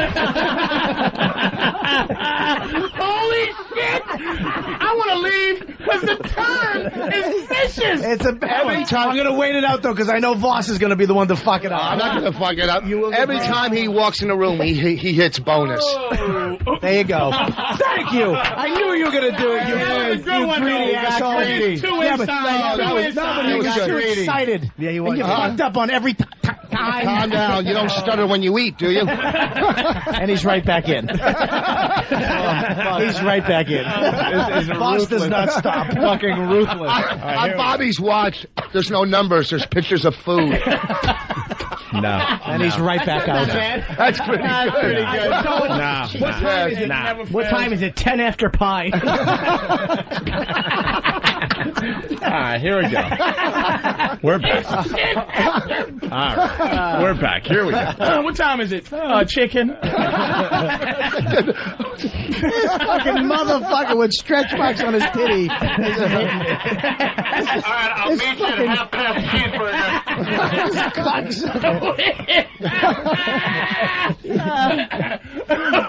Oh, Jesus. Oh.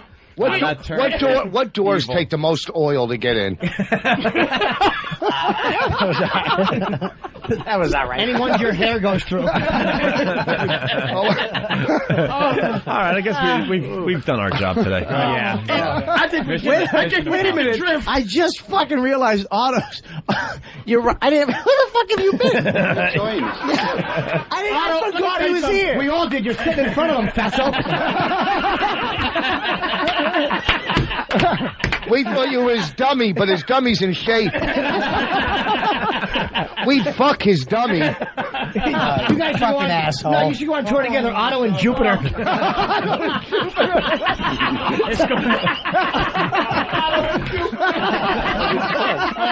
know what? I really was trying to fight back, but it's not. You guys are on fire. It's not because I can see it in your eyes. You got like 5 more in the back just waiting to come out like automatic weapons. Oh, did this get vicious on you, motherfucker? I like how you fucking two cocks and quiet right up, didn't you? It was your 2%, you douchebag. All you did was throw all he did was drop 2 mushrooms and it was done. That's it. It was fucking done. Wow. Fucking Lord of the Flies with you motherfuckers. We should end on an up note, so we'll say so. Yeah.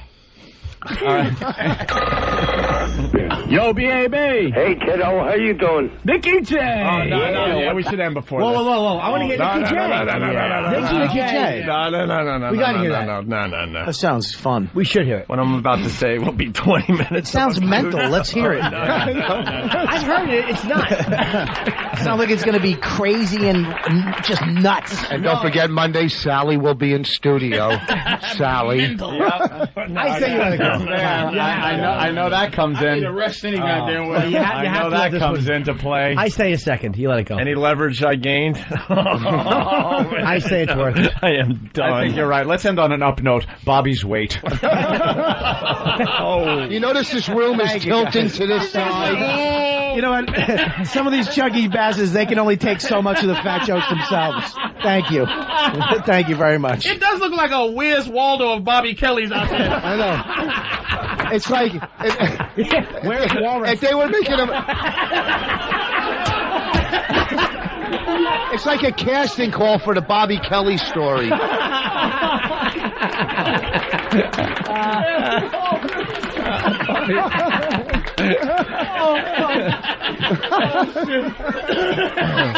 You motherfuckers. Well, we did Camden. The aquarium came back for him. Jesus Christ. That wasn't You know what? Listen to me. Sally? That wasn't bad. You auditioning for Jack Parr? Jesus Christ. Oh, fuck. I say we give it another couple minutes and we go. We wrap it up. DJ. Yeah, what's happening? The mayor of Montauk. How are you, bro? You're doing political. What do you think about the OJ now, man? The DNA came in and said his blood is true. His blood is true. Yeah, it's his blood. What do you mean his blood is true? Well, they said with the DNA, right? They said it's his blood that was on the path of his house there.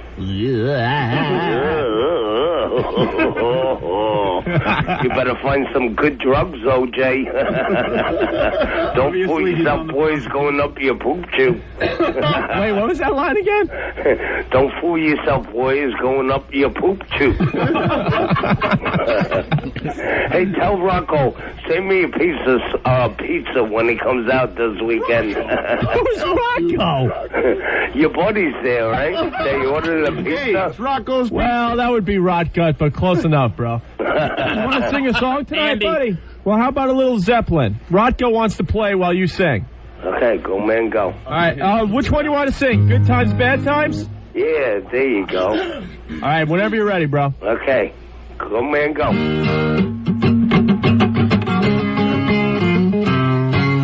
In my days of my youth, I was told what it means to be a man.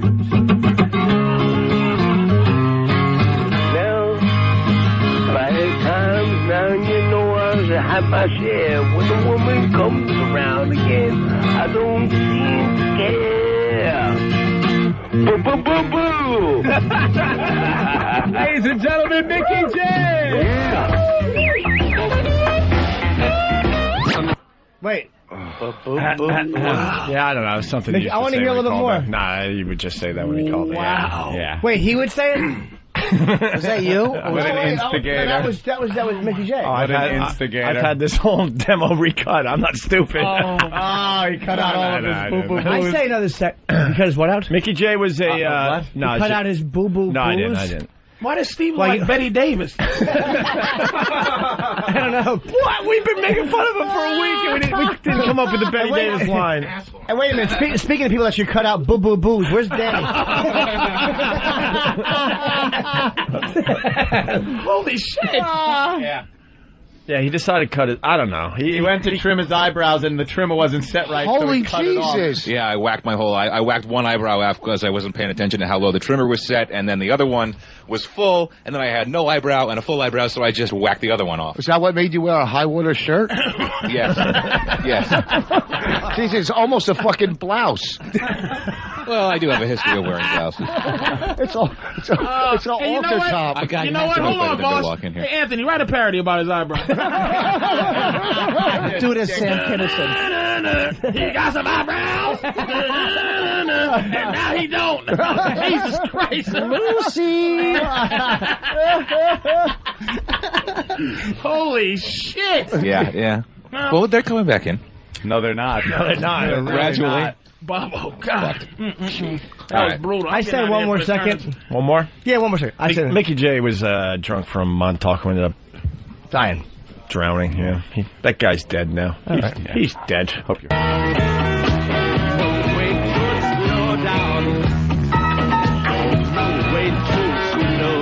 WB. You know what? This is Jethro Tull. I don't think we've ever made it this far. No, I think this is officially the furthest we've gotten I think. into this, I think. We've tried like 6 or 7 times before this. WBAB, the 70s best rock. I should start talking like a DJ, man. Jethro Tull. You've been doing it for 6 years. Jesus, fuck, what do you mean? A DJ, you mean boss, a dumb Jew? You should have just known successful in that statement. Has been like 112, wow, attitude.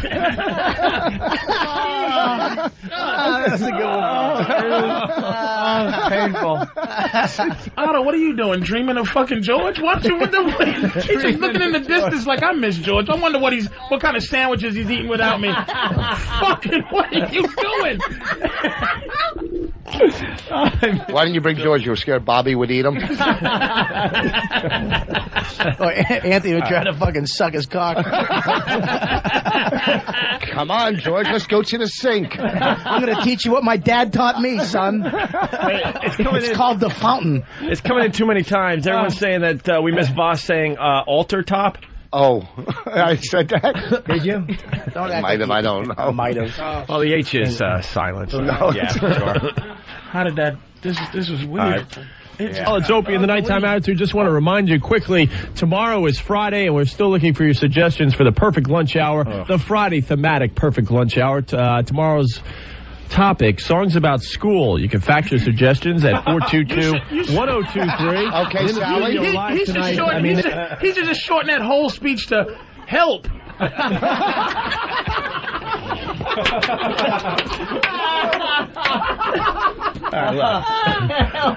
listeners out there, help?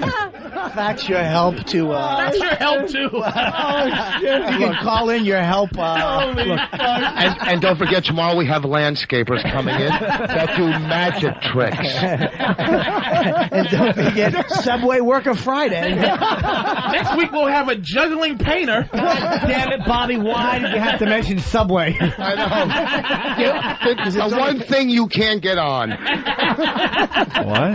Why can't he? What does that mean? It could be. The Subway. Opie, can we end this before? Look, there's no Sally. They're telling us we have to go. Who is it? Who's telling you? Sally? A good show. Just the imaginary person has told us we have to get out of here. And don't forget, this weekend we'll be at the... This weekend we'll be at the Rainy Night House. Those are all Long Island clubs. And in the studio live tonight, I mean, they've been doing so much cool stuff for my show, I thought I owed it to them to bring them in live. It's Rotka. Thank you very much. We got someone called in before and requested a reggae song. We don't know many. All right. We know one reggae song. It's a pale reggae song. Well, very pale. Give it a whirl. Let's check it out. Then we have to leave. And Tuesday, Bob Nelson will be calling in. It's a story of a lovely lady who was bringing the crowd groaning. There was such a lovely girl, all of them had hair of black, just like their mama, the youngest one in dreadlocks. The story of a man named Brady who was busy with dreamboats. Like Peter talking as he's being shot. Very busy dreamboats. There were 4 men living all together. Like a Jamaican with a hearing problem. And they all get stoned. The Brady Blunts. Little far to go. The Brady Blunts. That's the way we became the Brady Blunts. You know know, Jeff Norris was in the car going, I could do this. Hey, if you got something to add to the program tonight, 955 Help. WBAB. By the way, I got a surprise. We're going to end the show in style tonight. That's all I can say because someone else just called up. Anything at all. All right, I'll let the cat out. Anybody out there? all right, that's good. That's a very good hint, by the way. Help. Why the Brady blunts? If anything. Shut up, Jimmy. Go with the Brady blunts. How about the unfunny cunts? He really did. Wow. He really did. That was the apology call too. Also apologize for that one. Just went. Jimmy, what was the Chunky Monkey ice cream flavor that you had? Oh, what? When I was just starting out, I said that in Connecticut that they were very ritzy and they wouldn't eat Chunky Monkey. They would eat obese primate. And then you said, I just wanted to feel how it felt. And then you said, Mr. Levy, can I give you a ride home now? Levy was the beginning of Norton's evolution of I'll hold on to him career. If you had hands that worked, you would too. Get those turtle feet away from me. Fucking doll hands. All right, let's. He really does have spider monkey hands. You have to tape a mic to his little stupid hand. Those hands should be throwing his own shit. At least my hands knew how to wash my own body when I was a kid. That's it. At least no one had to teach my hands how to wash myself. Now when are they going to learn to write? Listen, we really do have to go. My throat hurts from laughing. We have to go. They're gonna shut us off. They're gonna play about 20 minutes of commercials and then start up Ron and Fez. That was right. Right? 11:40. We have to be off the air. Yeah. Oh, thank you so much. Thank you. Wow, what a great first show. Hopefully we can Jimmy, keep it up give him a little something for another day. Oh, Jimmy's going to show his ass. They're liking your ass, Jimmy. Yeah, who doesn't? So hairless. Wow, Anthony saw his ass and wants to take a shower. Now I know what Dad saw. A hairless little ass like Jimmy has. Guys, thank you for the support. Yeah, we thank you guys appreciate very it. much. We'll see everyone at Jones Beach. All these guys that just killed the last since 6 o'clock this morning. Yep. We'll be at Jones Beach tomorrow. Tickets still available. Yes. You can walk up and get a ticket tomorrow, definitely. It's going to start with the tailgating, the owner. You know the deal. I mean, we're talking to the faithful listeners now. They understand. Thanks, guys. Also, next week I'm in Kalamazoo at the Laughing Post. All right. Kalamazoo, Michigan, next week. Oh, cool. All right. They're leaving. We're leaving. We'll see you guys tomorrow. All right. Great. All right. Take care, guys. Yes. Yeah, cool. Thank you, sir. What a great welcome gift. back from the fans. Cool. Coming in here. I'm fucking exhausted from laughing so hard. That was like you guys seem to be reborn. That was. It was like a baptism. I feel that's officially now behind me. Yeah. I've dreaded that moment for so many years, having all you guys. We only did. Oh, I know. Shut up. All right. We only did a quarter of the tape. I swear to God. Jesus, man. And we ain't doing it anytime soon. Well, Fuck you. I gotta go. Oh, Voss. My phone is already ringing from Thank Voss. you so much, man. Voss is text messaging from the other room. Okay. I do laugh with stuff you say. Yeah, we gotta go. I know. Fans all freaking out. Shut up, you big poker winner. Bobby, Rich, Otto, all you guys, Jimmy, fantastic. Bob Thanks Saget again, for calling, and fucking Voss. Stephen Lynch is tomorrow Voss night. was on fire, and now I hope someone sets him on fire outside. You fuck. I gotta play for. I gotta pay for golf now. Is what I'm thinking.